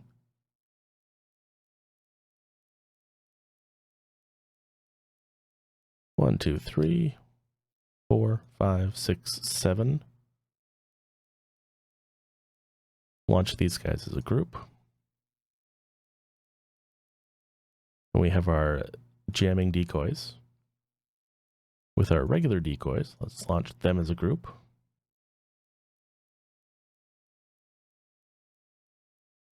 And some more AARGMs, if we need them. Will we need them? No, let's leave them on the ground. Let's try to be smart about this. Let's try something different. Let's try to be smart about this. From Luis Munoz International Airport up north in Puerto Rico, we'll launch an offensive ECM Hercules.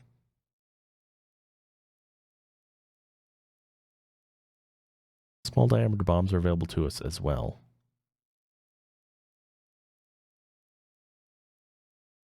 I feel like these 3 boats are overkill for what we're going to throw at it. I don't want to throw too much at it. Yeah, we'll just do the one Hercules. So we're going to launch an attack with decoys, jamming decoys, and regular old decoys. JSOWs with a range of 45 nautical miles, and jamming from Puerto Rico as well. Range on the anti-air bubble around these ships is 65 nautical miles. So we got a bit of a risk there. Bit of a risk. All right, though. Risk is our middle name. Taking a look at the JSOW's launch parameters. 45 nautical miles is the range. Needs to be at least 10,000 feet. All right. 10,000 feet. We can do that.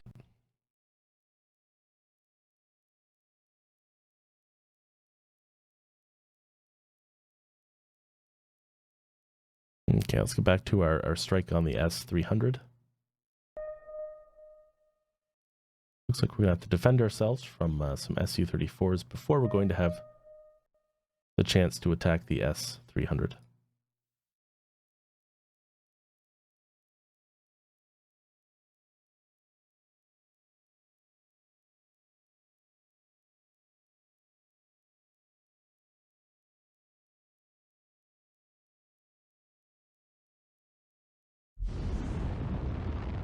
And that is our first strike group launching. 7 F-18s. Off they go.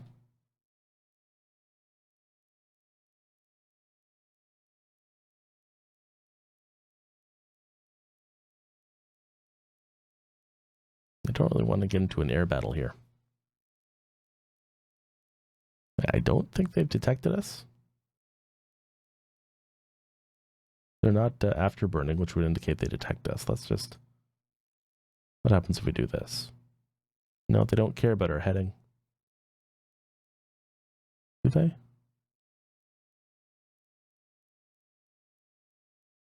No, they don't care about our heading.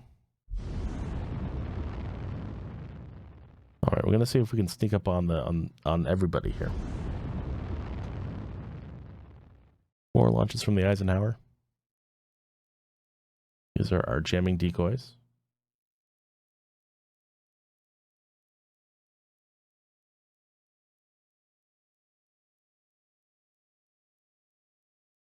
Compass call has launched as well. Alrighty. Turn on offensive ECM. Off you go, boys.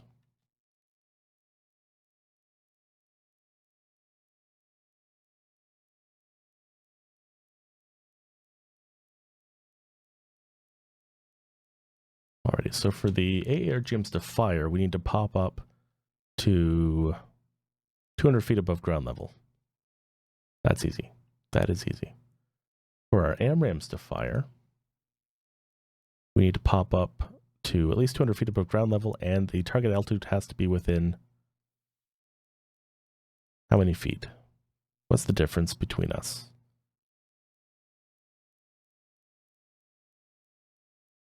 Doesn't say.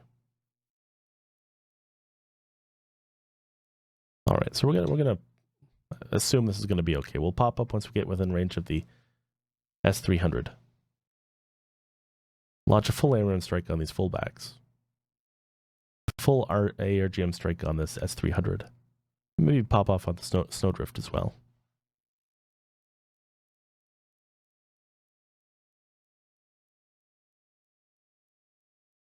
Oh, we've lost more Hornets have launched.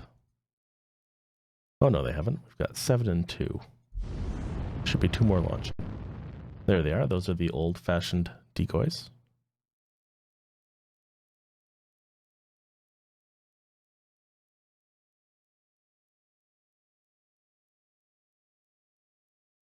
Alrighty, now we can focus. Now we can focus in.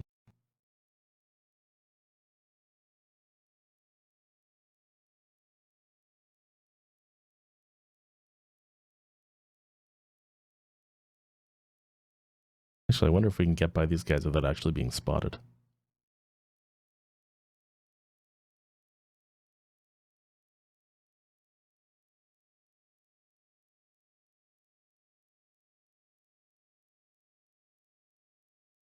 Do we wait till they're beyond us? Looks like they've actually set to engage the Super Tucano behind us. I don't want to be too close to the SA-300 though. Did we locate the Russian CV? We have indeed located under the Staraguchi. She was hiding on us underneath the another boat. So she's right here. We have located, we've attempted to attack the surface combatant fleet. We got 1 hit. They shot down 2 of our Hornets. So we're coming back with a more smarter package of attack on that surface action group. Meanwhile, our 5 Super Hornets are on their way in towards this group of radars, Snowdrift radar and the S-300, of course, with its own set of radars. Okay, I think we're going to do this. We're going to fire up to low altitude. We're going to manually assign. How many do we need? 1, 2, 3, 4. 1, 2, 3, 4. Fire 4. Fire 4. And then for the snowdrift, we will fire. Oh, he's not even emitting.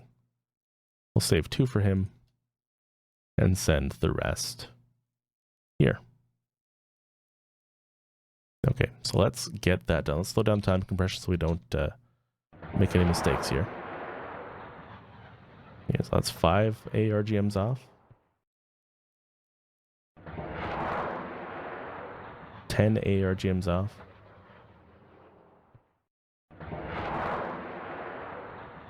15 off.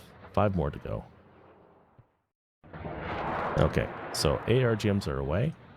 Sensors on. And let's make sure we are minimum altitude. Pull north.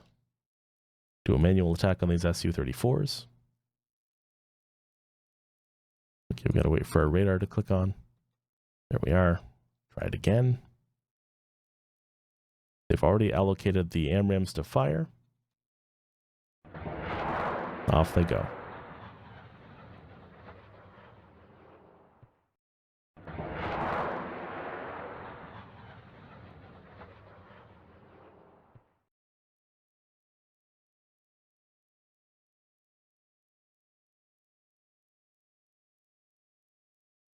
Most effective strike ever? What do you think? 1 down. 2 down.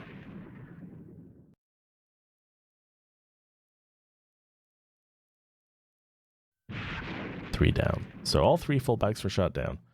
All of our AARGMs are off on their target. 2 on the Snowdrift and 18 on the S300 battery.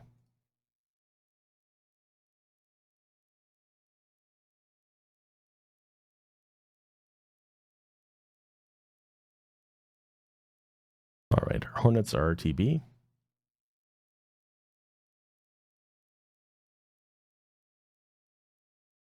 So far efficient, yep. Surprised the Su-34s didn't see us. But I guess this looks like mountainous terrain, so maybe we were masked by the mountains, perhaps. Okay, we can turn off our radars now. We're good without that.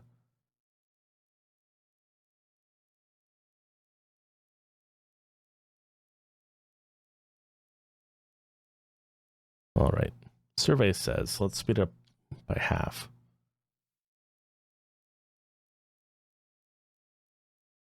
Pretty certain we're going to take out both these targets. But you never know. S300s, S400s, they can be a real pain to take out. They're a black hole for missiles.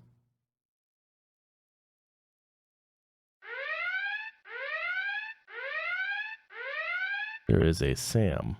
Aha. They're fighting back.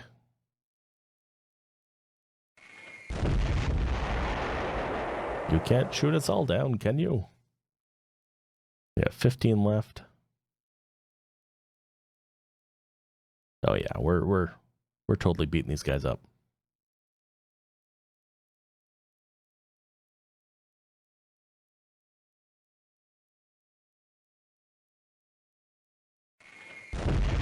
Down to 6 here. There they go. Completely gone.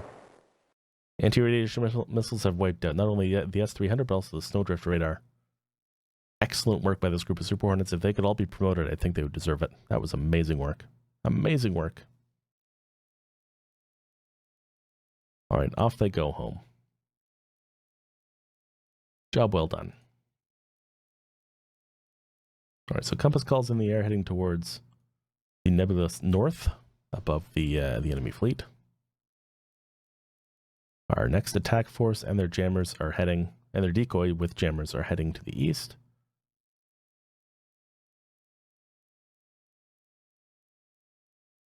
How are we doing down at Aroca? We are engaged. Again.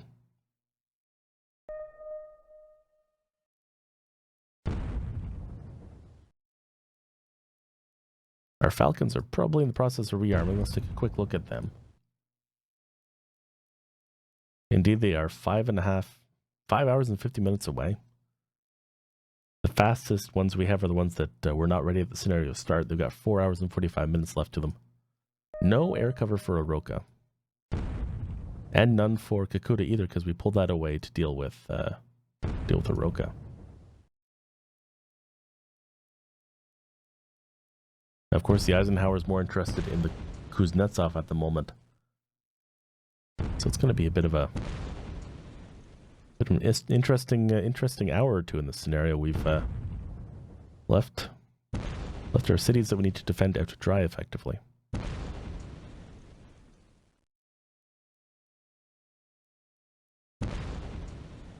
Lost a Ranger platoon. Of course, our MLRS is all out of weaponry. No machine guns left. That's not going to help us.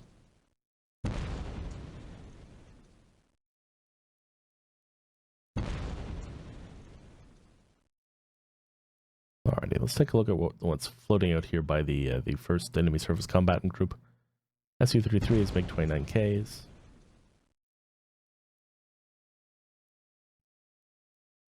I feel like there's more I can do. I mean, I'm still waiting for those B1s. We're about halfway to their destination. Lost a striker, not a big deal. Again, defenses around Aroca are going to get pretty well manhandled until we can get our Falcons back in the area.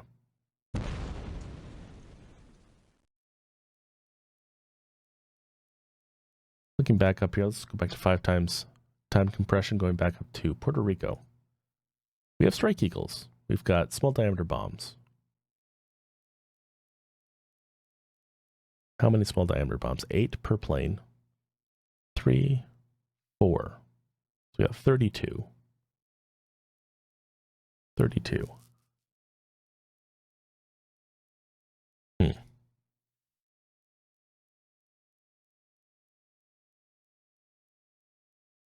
Well, we've got an hour left in the stream. But an hour left in the stream. If we keep playing the way we're playing now, we're probably going to have this entire surface fleet taken care of. But we're going to have the Kuznetsov still floating. And what I'd love to do, even though we're not going to be able to complete the scenario, of course, in one single 3-hour playthrough on stream, I would love to be able to finish the stream with the Kuznetsov on the bottom. So we're going to take a... I want to sync her with the LRASMs coming on the B1s.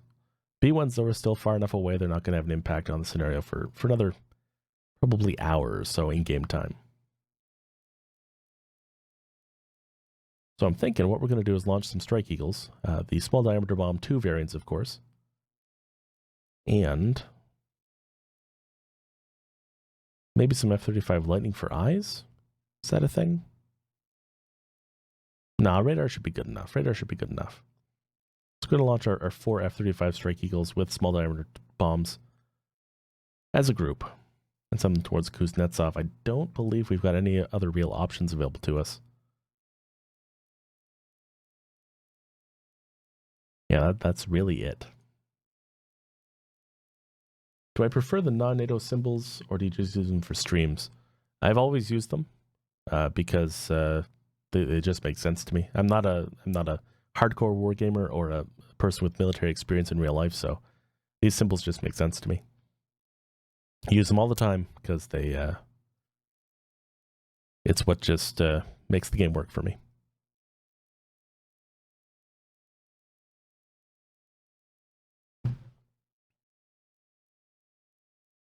Alrighty. Let's look at those guys up in the air.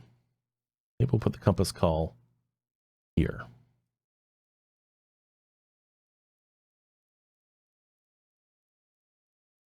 Yeah, there's a lot of options. I know a lot of people who don't enjoy these icons, but for me, they're perfect. They help my layman brain make sense of what's going on at a glance.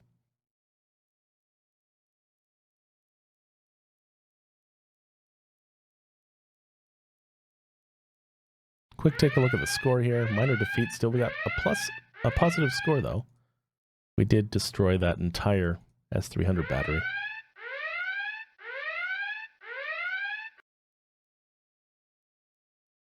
Of course, all those missiles being detected around the city of Aroka. Not much we can do. We've got ground forces in the area, but they're vastly outnumbered. Vastly outnumbered.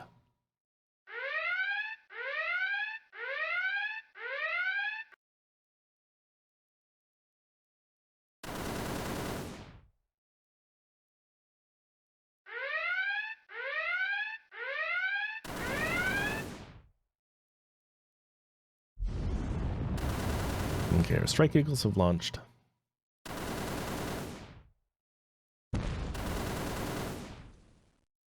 There they are. Head on down to the Kuznetsov, boys. And off you go.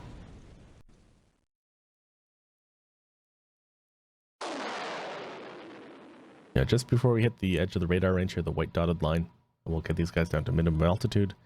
Then we'll pop up to the minimum altitude for launch. And let them go nuts. Minimum altitude for launch is 10,000 feet.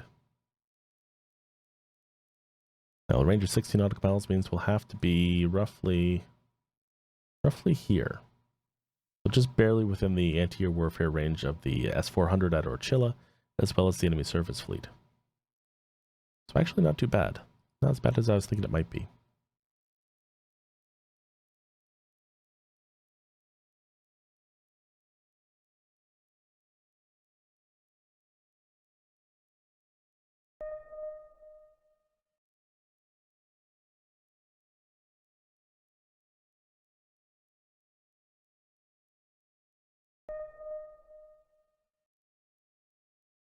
I really wish the Colombians would Use their ground attack aircraft, the Super Tucanos and the A-37 Dragonflies, is it?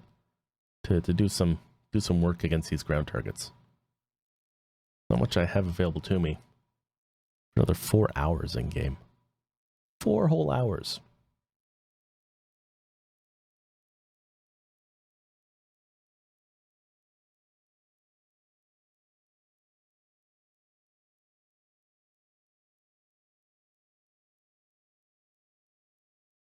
Alright, so a little bit of a calm before the storm thing going on right now. Our B1s, they're coming. They're coming. Actually, they have the range to launch right now. Just guide the LRASMs around the island and towards the Kuznetsov. But I'm kind of curious how these Strike Eagles will do, to be honest with you. Alright, let's speed up time a little bit more.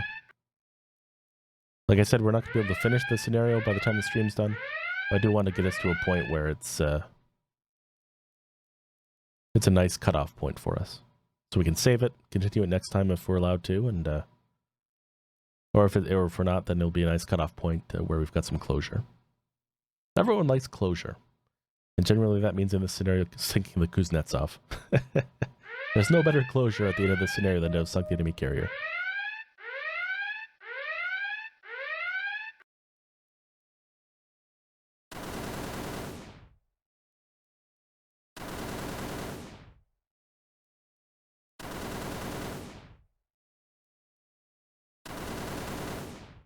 You know what? We should actually launch our slammers. Our slammer-laden Poseidons as well. Actually, maybe we'll wait. Yeah, maybe we'll wait. The reason I say that is they've only got 2 slammers each, and they are kitted out for anti-submarine warfare.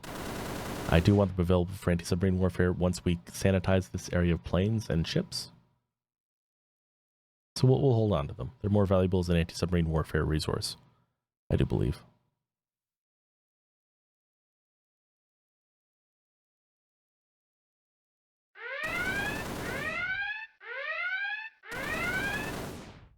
Okay, I think we're going to have to move our Hawkeye back a bit. Starting to get a little dangerous there for him.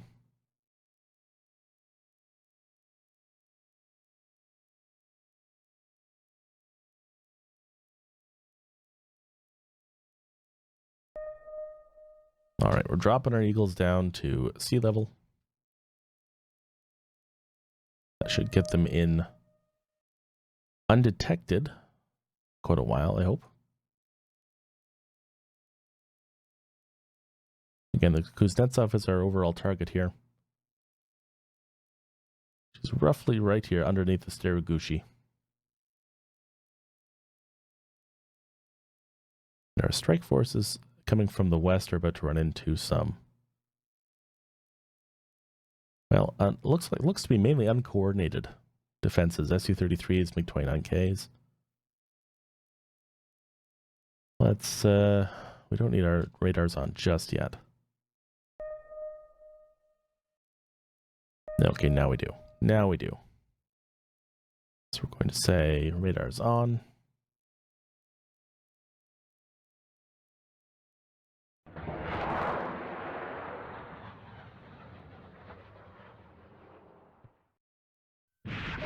One down.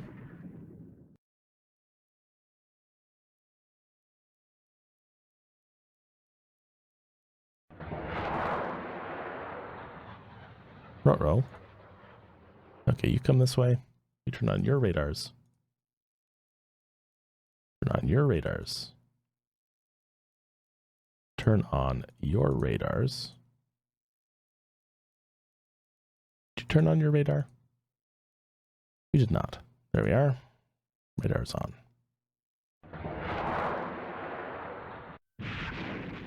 All right, two planes down, 2 left to go. 6 AMRAAMs left in our group of 7 Super Hornets. None left on our smaller group of decoys with jammer planes. But they've acquitted themselves quite well so far, actually. Heading to refuel point. No, you're not going to refuel. We're not going to. We've been through this before. We've been through this before. We're not allowed to refuel. It's unassigned. Come north. You're not going to refuel either. Not allowed. Not allowed. Just don't do it. Strawberry. I don't know of what you speak. All right, one left on the board, MiG-29K. 2 unknown contacts, probably, if I had to guess, Su-33s. I had to guess. Back at our Eagles. They're very close to the attack zone. Very close to where we want them to be.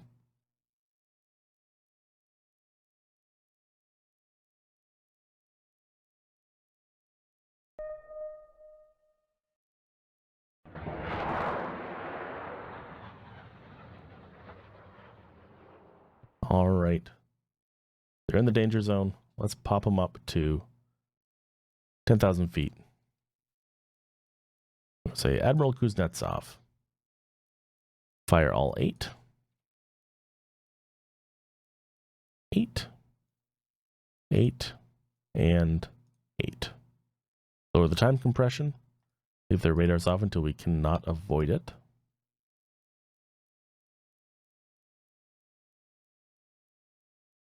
Okay, let's see. These are our... So these guys have no AMRAAMs left. Got Sidewinders. Got their radars on. Head them towards this group of ships. Turn off their radars again. Group is still going strong. To the east, this group has 4 AMRAAMs left.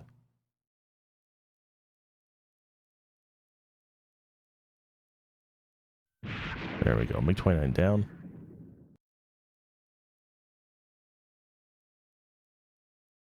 I would say our compass call is actually detected and looks to be on the verge of being intercepted by these F-16s.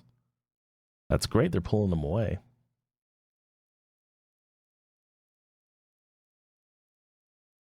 Ah, sweet. Our small diameter bombs are going out too.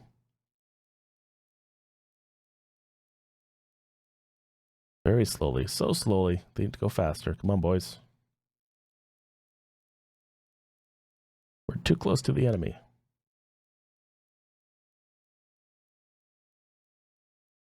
All right. So we can now run away with our Eagles. They're at RTB status. We're going to send them down to minimum altitude again. 32 small diameter bombs out on the Kuznetsov.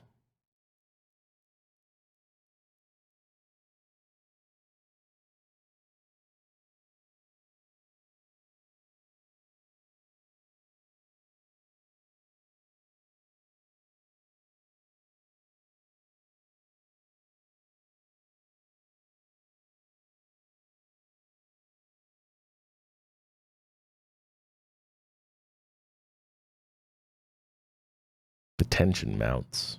What do you think? I mean, in my YouTube playthrough, it took something like 30 plus LRASMs to take out the Kuznetsov. I don't imagine a lot of these SDBs get through. Small diameter bombs. But we'll see. We'll see. Now that we're out of the missile range of the ships, let's get these Eagles up to regular altitude, regular speed.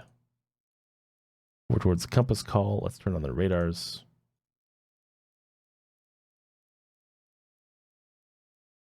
Do a quick sweep over here. Let's find this unknown aerial contact.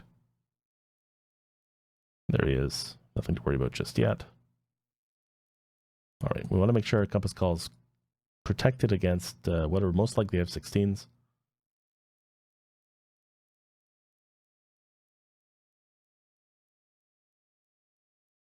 Hesitantly positive. I never know how much weight to assign to a jammer. Whether my bombs are getting through unmolested because the jammer's doing such a great job, or whether the enemy's just not seeing them, or asleep at the wheel.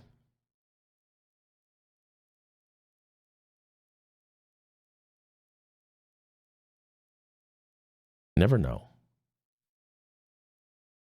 But so far, nothing's been shot down. We still have 32 small diameter bombs, roughly 10 kilometers away from the Kuznetsov.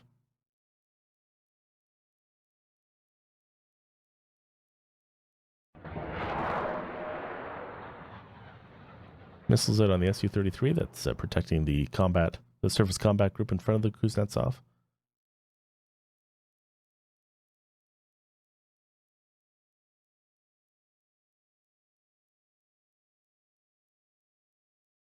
All right, we are on their doorstep.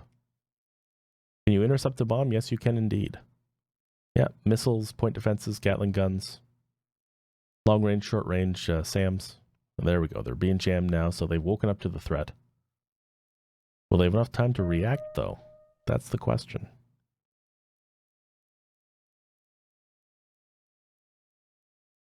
I guess the other question is, will my bombs actually hit the Kuznetsov or the Staragushi? There we go. They're starting to get shot down. Too little, too late, though. Too little, too late.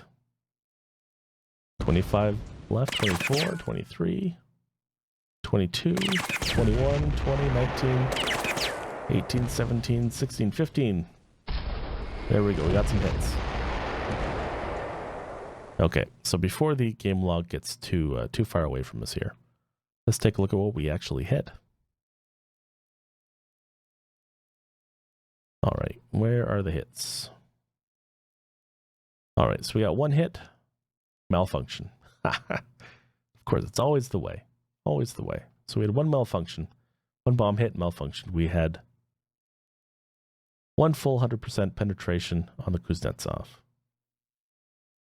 2 hits, 3 hits, 4 hits, 5 hits, 6, 7 hits on the Kuznetsov.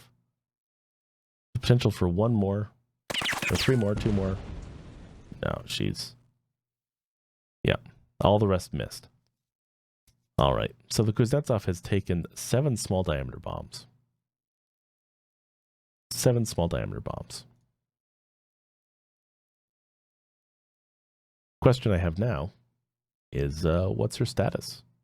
To answer that, our F-15s have, they have sniper pods? Is that what she's loaded with? Is it sniper pod? Let's see. Where's the loadout for small diameter bombs? It's in here somewhere. There it is. So sniper pod. Let's go back to Puerto Rico, back to the airbase.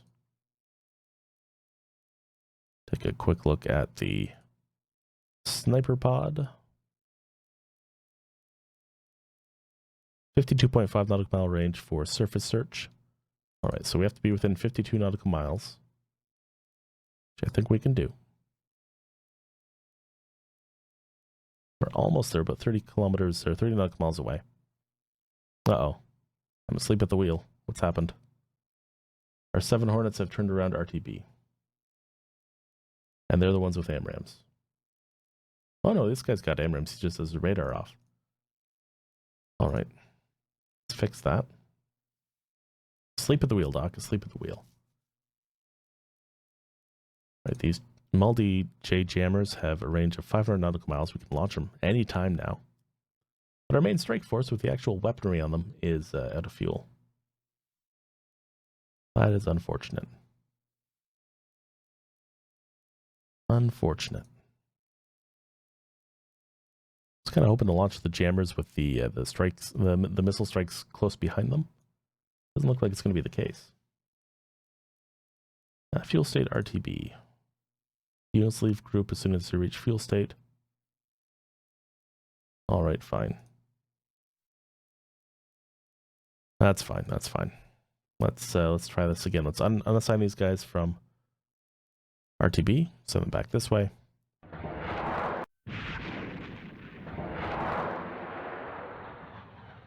Strike Eagles are shooting down Falcons, Venezuelan Falcons.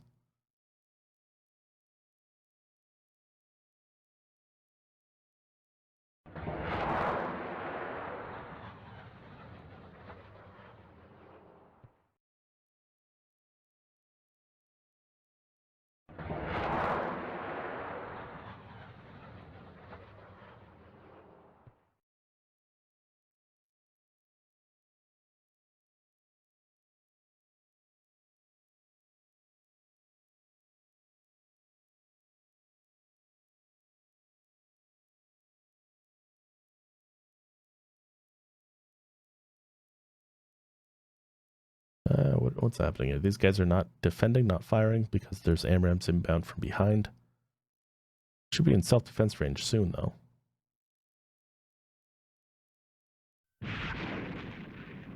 Another F-16 down.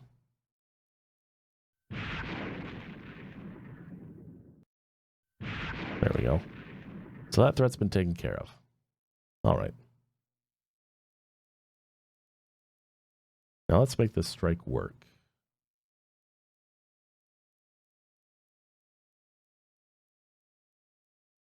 That's taken care of. You're taken care of. I wanted to get in some intel as well, right? Yeah, intel. Intel's good. Let's get down below the cloud cover.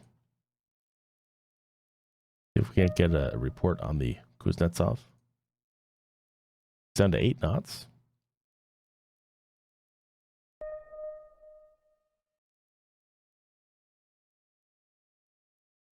Oh, she's still launching aircraft too, though.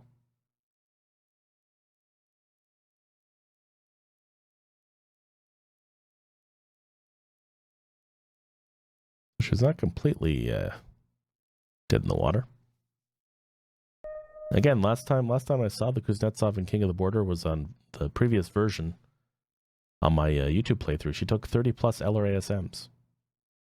A huge amount of damage.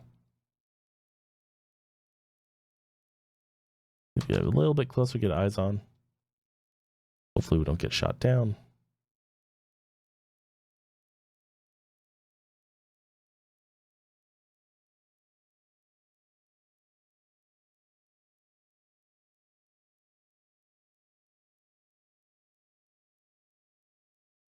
Surprisingly, I'm not being shot at.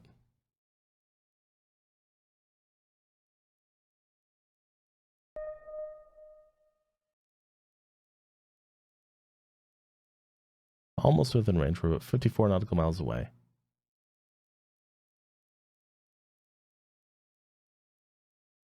There we go. Okay, so we're in range now. We zoom in a little bit here. Medium damage, no fire, no flood. So her health bar is roughly half what it was. She's orange. The green bit you see there is from the Staraguchi, which is right underneath her. Okay, let's get these eagles away then. They've done their job. Go home, boys.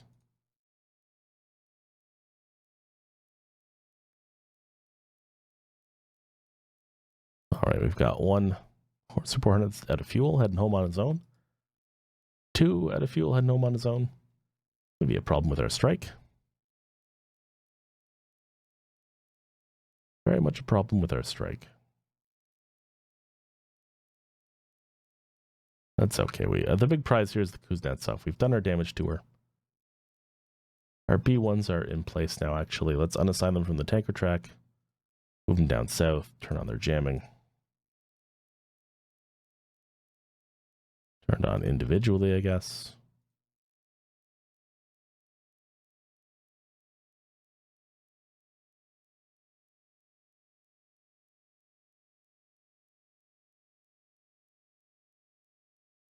Off they go. Looking back at our Puerto Rican forces. Strike Eagle wise, we've got some JDAMs. Not great range on those, no standoff ability. Same with our F-35 Lightning. Nothing else we can really throw at the Kuznetsov at the moment, aside from our LRASMs, which are on their way.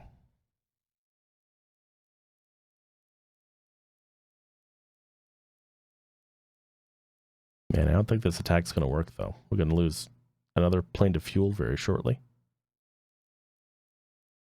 Yeah, there he goes. Just another range. All right, let's just send everybody home.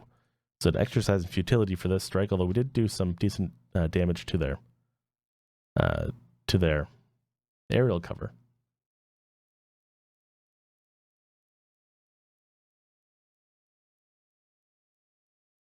Let our boys regroup, and then we'll send them back out once we're a bit closer. The Eisenhower, of course, steaming towards the Kuznetsov, so we're cutting down that range, helping our Super Hornets out as best we can.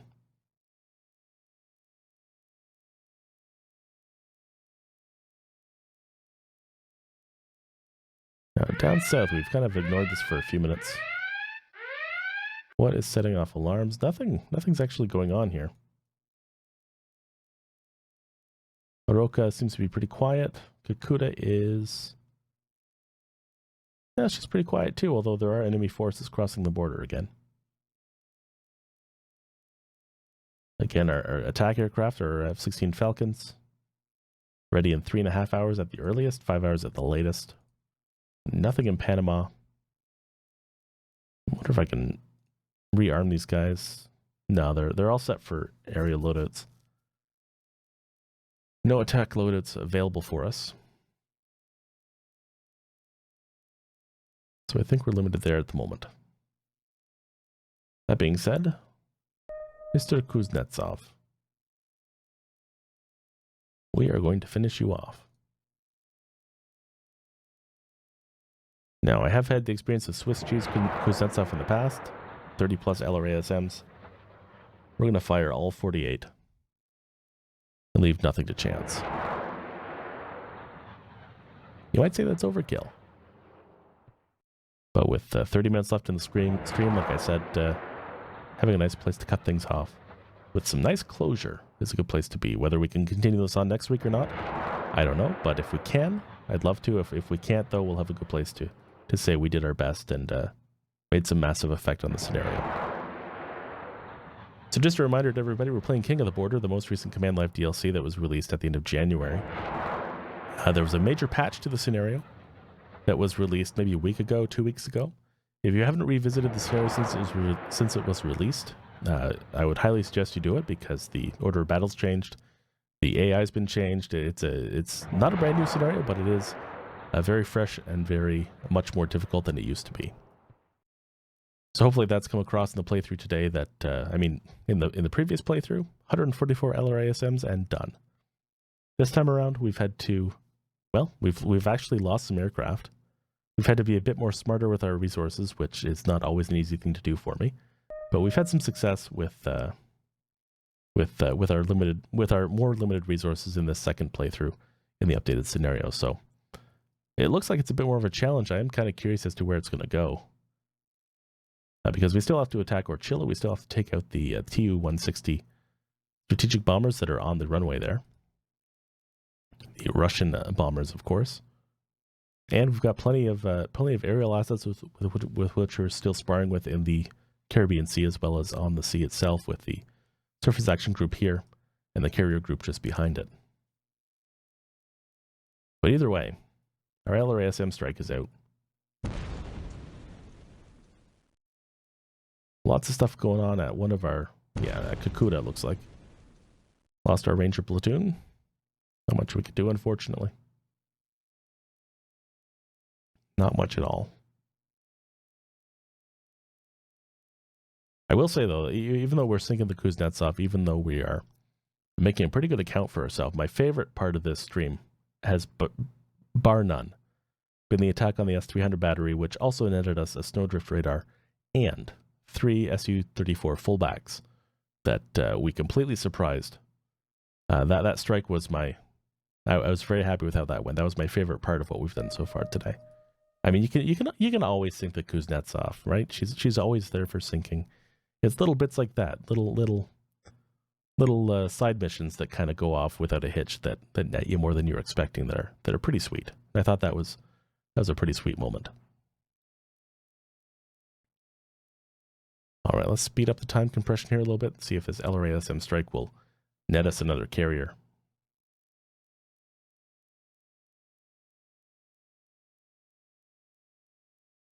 Eisenhower-wise, well, lots of AARGMs, for better or for worse. Good range on them, but again, our Super Hornets are kind of, they're somewhat limited with their range in and of itself. So even though we can get some decent shots off at about 70 nautical miles away from our target, getting to the target is the hard part.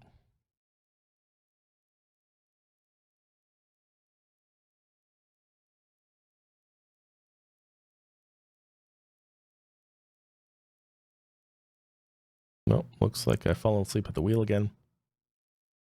Su-34 is on its way towards our compass call. We need to scramble somebody from Puerto Rico to take care of that.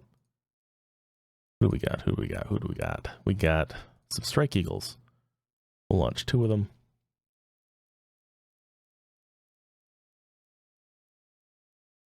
Get them out there ASAP to intercept that fullback, who is now turning around and going home. All right, never mind. False alarm, everybody.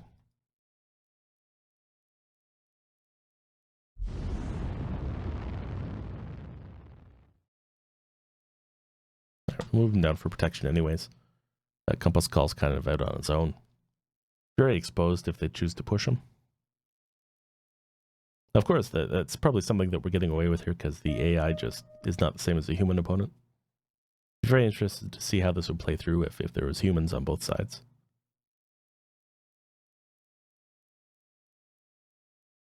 Probably change the whole balance of power completely.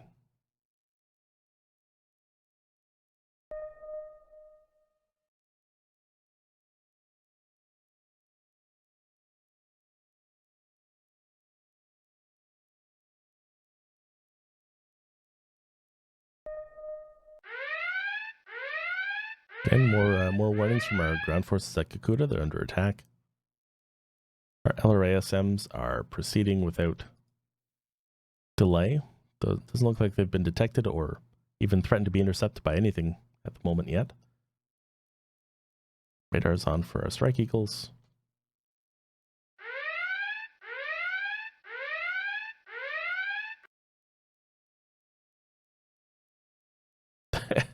Got a single super Tucano taking on the entire Russian Navy Air Force. Having no luck. No luck. Brave soul, that guy. Brave soul.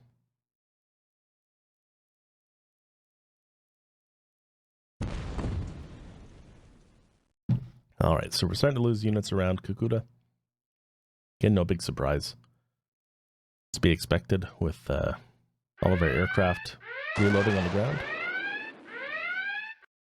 On the bright side, though, our LRASM strike is almost where it needs to be. 48 LRASMs, none shot down yet. There they go. They detected us at the last possible minute.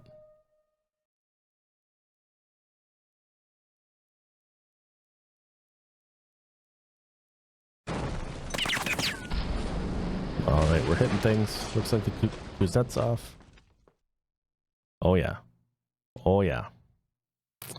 Well, we did 2 things with that attack. We sunk the Kuznetsov. Let's just verify here. We sunk the Kuznetsov. Indeed we did. And we sunk the Staragushi, the one that was stapled to her side. For stealthiness, I guess. We sunk both of those without too much trouble there. Looks like we've got at least 30 LRASMs left over. Not a lot of aerial defense offered by the escorts of the Kuznetsov, the Staragushi or the Grigorovich. Kind of silent. That's all right. I will not complain too hard. All right, so what have we accomplished in this scenario? Effectively, it's not a version 2.0. But it feels completely different than the first playthrough, aside from the overall story and the overall placement of some units. So what have we accomplished? We have successfully sunk the Russian carrier, the Kuznetsov. We have enumerated, at the very least, the rest of their surface fleet, so we know where they are. We have shot down a fair portion of Russian planes as well from their base at La Chinita, as well as a lot of their carrier aviation that was sourced from the Kuznetsov while it was alive. Just curious here, how many planes have we shot down or destroyed from the Russian side? 6 Su-34s, 16 MiG-29Ks, 8 Su-33 flankers. So a good portion of that is, of course, was probably on the carrier when it went down, but some of them as well were in the air that we've shot down during our forays out into battle. So we've taken quite good care of ourselves in terms of having only lost 2 Super Hornets.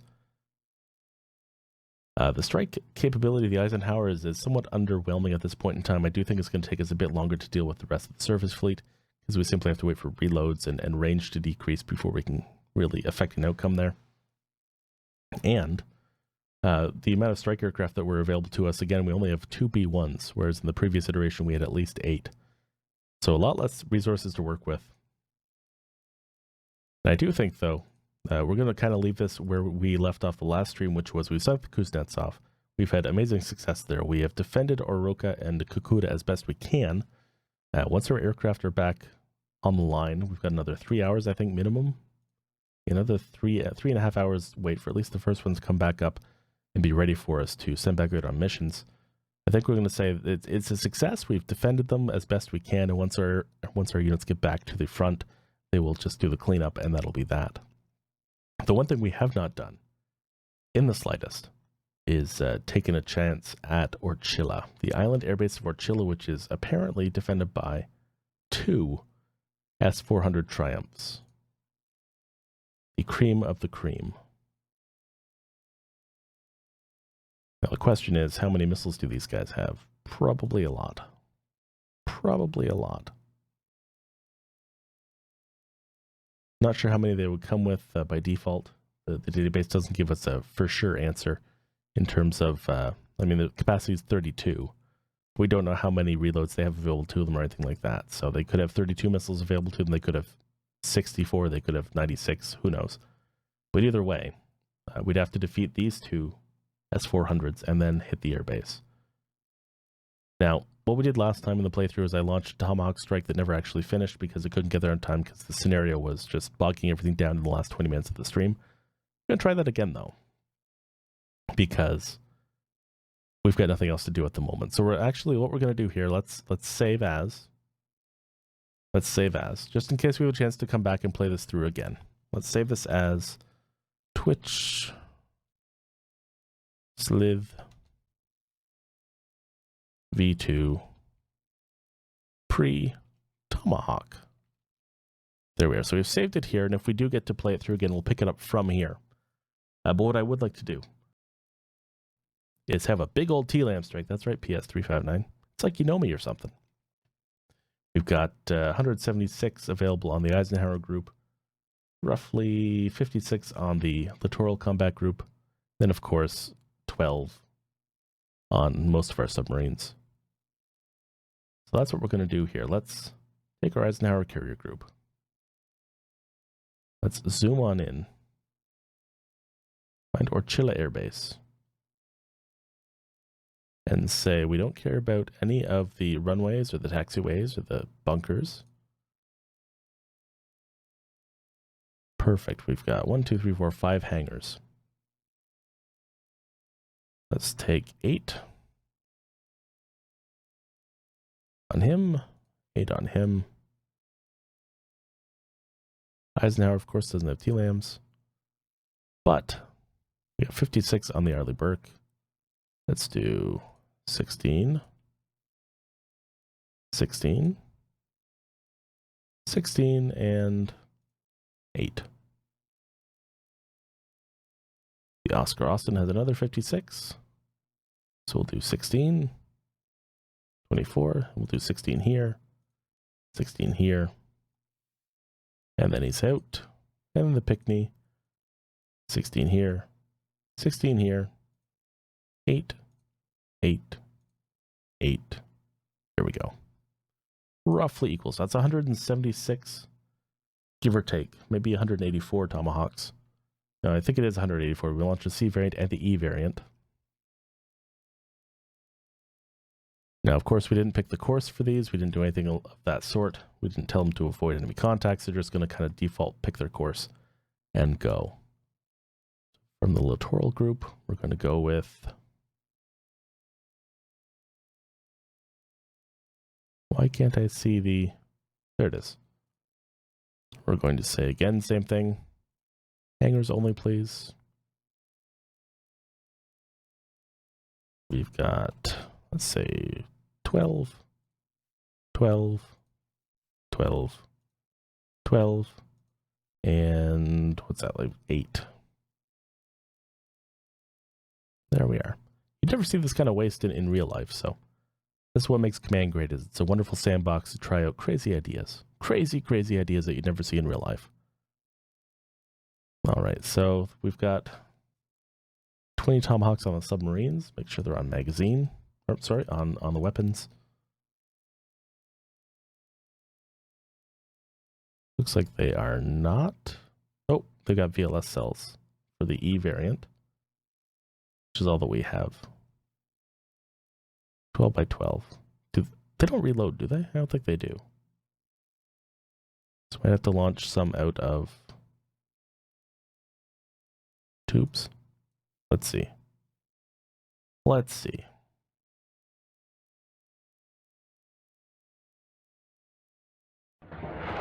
Whoop, that's not what I wanted. Again, shift F1 back to Orchilla.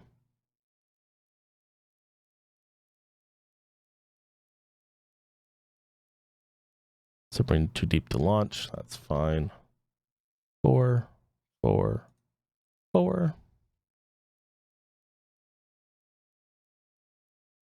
4, 4, and done. All right, so that's all we're going to do. We got 230 Tomahawks, I think, in the air, or thereabouts. We're going to speed her up and let her go.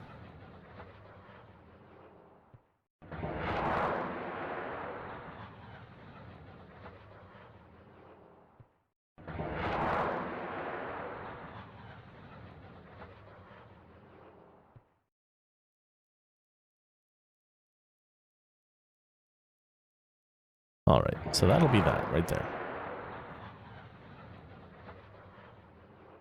Speeding up the clock.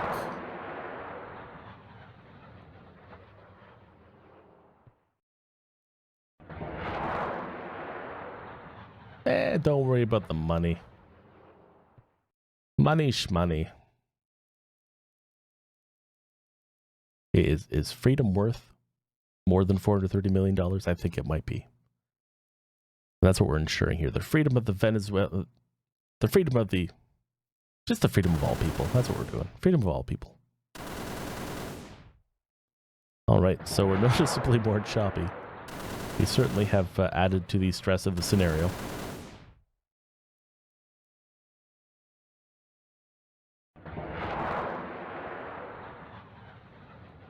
Nuclear warfare. Why use a nuke when you can use 600 Tomahawks?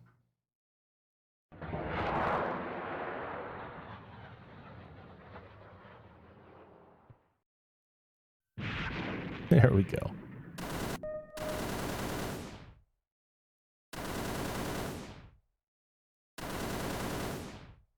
We just can keep our compass call kind of floating here. And unassign our AWACS as well. Where's our AWACS? Here he is. Bring him over this way. We want better radar coverage. We want to see what's in the area.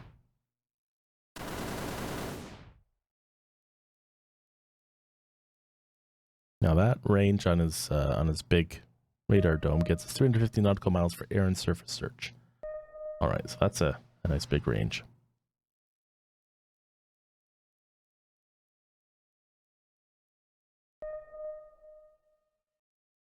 LRASMs are heading on into Venezuela. See if they find anything to hit. I doubt it. I really do. Such a waste. But I mean, I have seen in the past the Swiss cheese Kuznetsov. 30 plus LRASM strikes, and she's still going.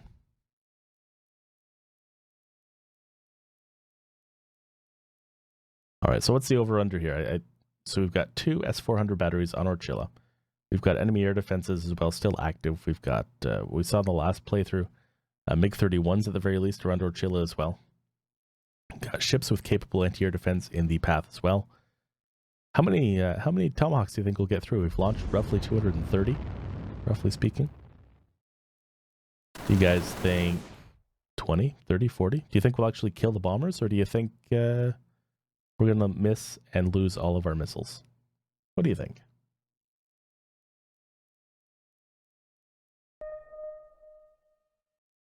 I'm thinking we get 0 hits, because it just feels right. It just feels right. Wow. Some of our tomahawks are actually going up beyond Cuba.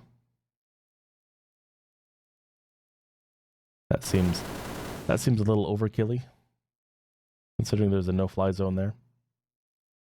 Just don't tell the Haitians and the Cubans.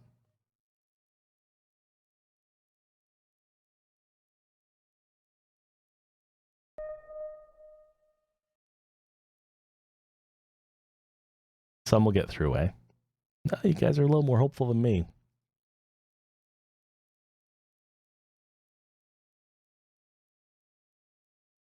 Tomahawk just called. Said you don't care about your no-fly zone. Sorry, Haiti. Duck on your beaches. Oh. F-16s, multi-role fighters, and my defenders went back home.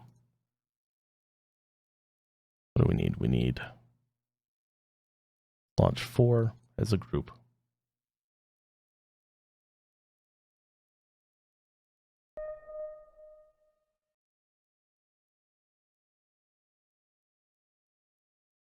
What? There they are. There they are. Just long enough to make you think, what the heck are they doing?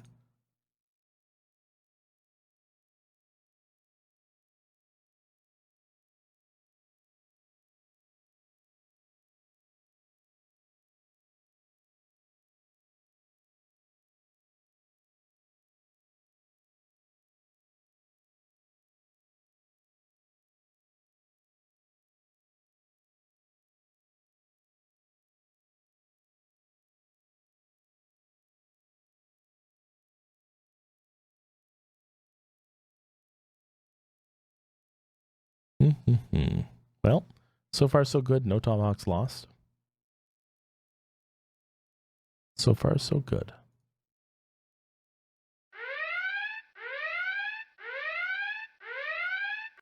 That's not for us, I don't think. Yeah, it was a Super Tucano that just got shot down. Whoopsie. Not our fault, thankfully.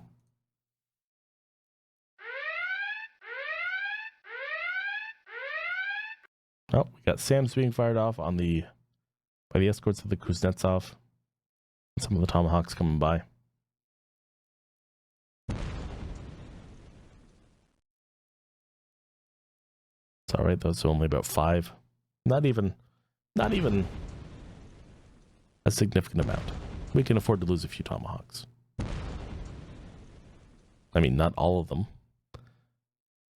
Like all these guys flying through this zone. Brilliant. Good pathing. Who was responsible for the pathing? Should have all flown through Dominican Republic.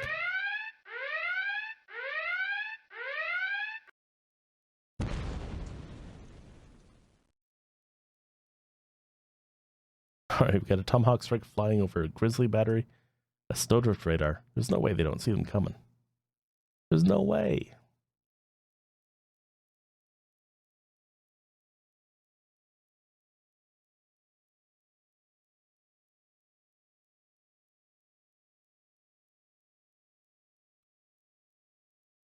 Yeah, depleting their SAMs, yeah. Make any future attacks that much easier. Yeah, flying over that Grizzly battery, not the best move for planning a strike.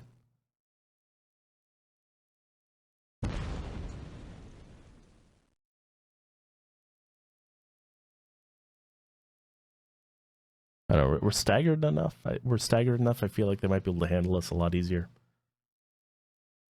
Okay, one of the drawbacks of not manually doing the pathing.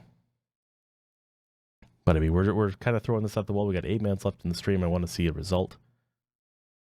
We sunk the Kuznetsov. That was kind of our ending point. I've saved the scenario at that point if we want to continue it next week, if that's something we're able to do. We'd be able to happily do that. And this is kind of an after hours, after the show's over. What's going to happen if you throw all your tomahawks at the biggest objective on the map, outside the Kuznetsov? That's what we're trying here. Yeah, more being shot down as they pass over the enemy fleet, the surface combatants. Getting pretty close, though. We're getting pretty close to Orchilla.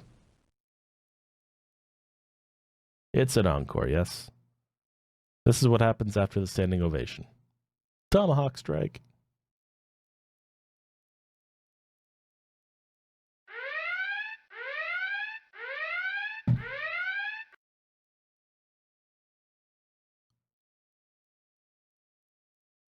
Well, enemy aircraft in the area, but they're not really responding too quickly.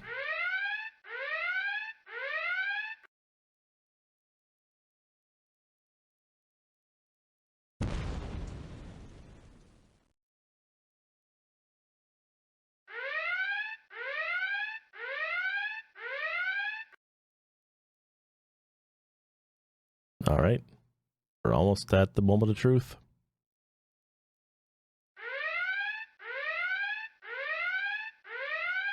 What is going to happen? You know, these Tomahawks are... Oh, there they go. I was going to say they're getting awfully close. Makes me wonder if they're asleep at the wheel, but nope. One left. Is he going to get through? No, he's not. Of course not. How would he get through? That's silly talk.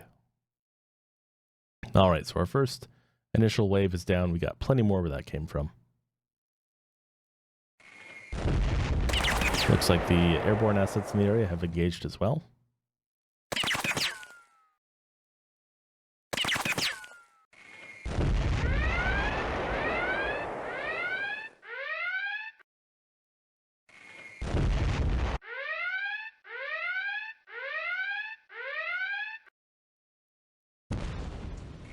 Okay, so another wave down. The final wave, the major thrust of our attack here. They can't possibly shoot all these down, can they? Can they? They are certainly thinning the herd, though. Those are the SA-21s hitting us. The S-400 battery. Doing a lot of damage. Except now there's nothing. Maybe they've run out of... Yep, they've run out of missiles, probably.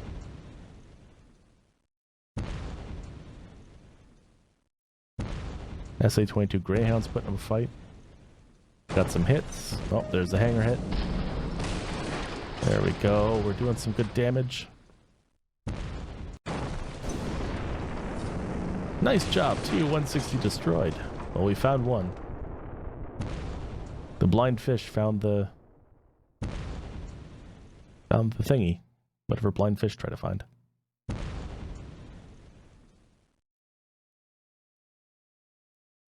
All right, so we shot one down. Or, sorry, we blew up one bomber. Blew up one hangar with a bomber in it. Got a few more Tomahawks where that came from. The majority of the enemy air defenses at Orchilla are either reloading or depleted.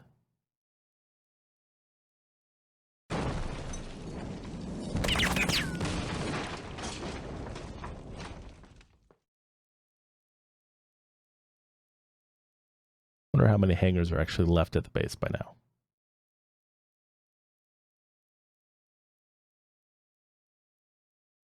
Look at all those beautiful impacts. No damage being done effectively, though, because the target they're aimed at is long gone.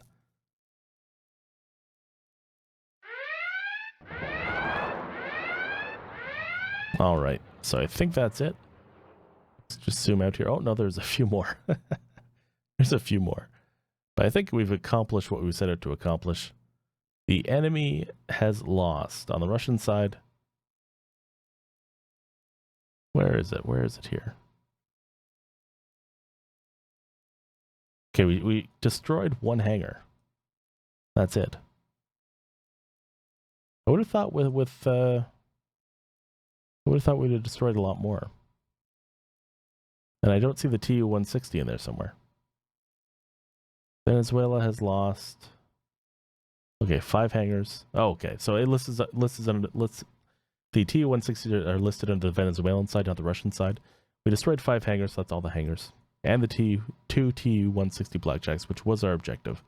Our evaluation where we're going to leave things today is 710, which is an average victory, or an average score, I guess. Not necessarily a victory yet. There's still a lot of things to do. We've got to destroy the enemy fleet. And aside from the Kuznetsov, which we took care of earlier. And we do have to, of course, clear out Kakuta and Aroca, where the enemy forces are leaking through into the interior of Colombia because our Falcons are too late getting back to the party after having exhausted all their munitions. Alrighty.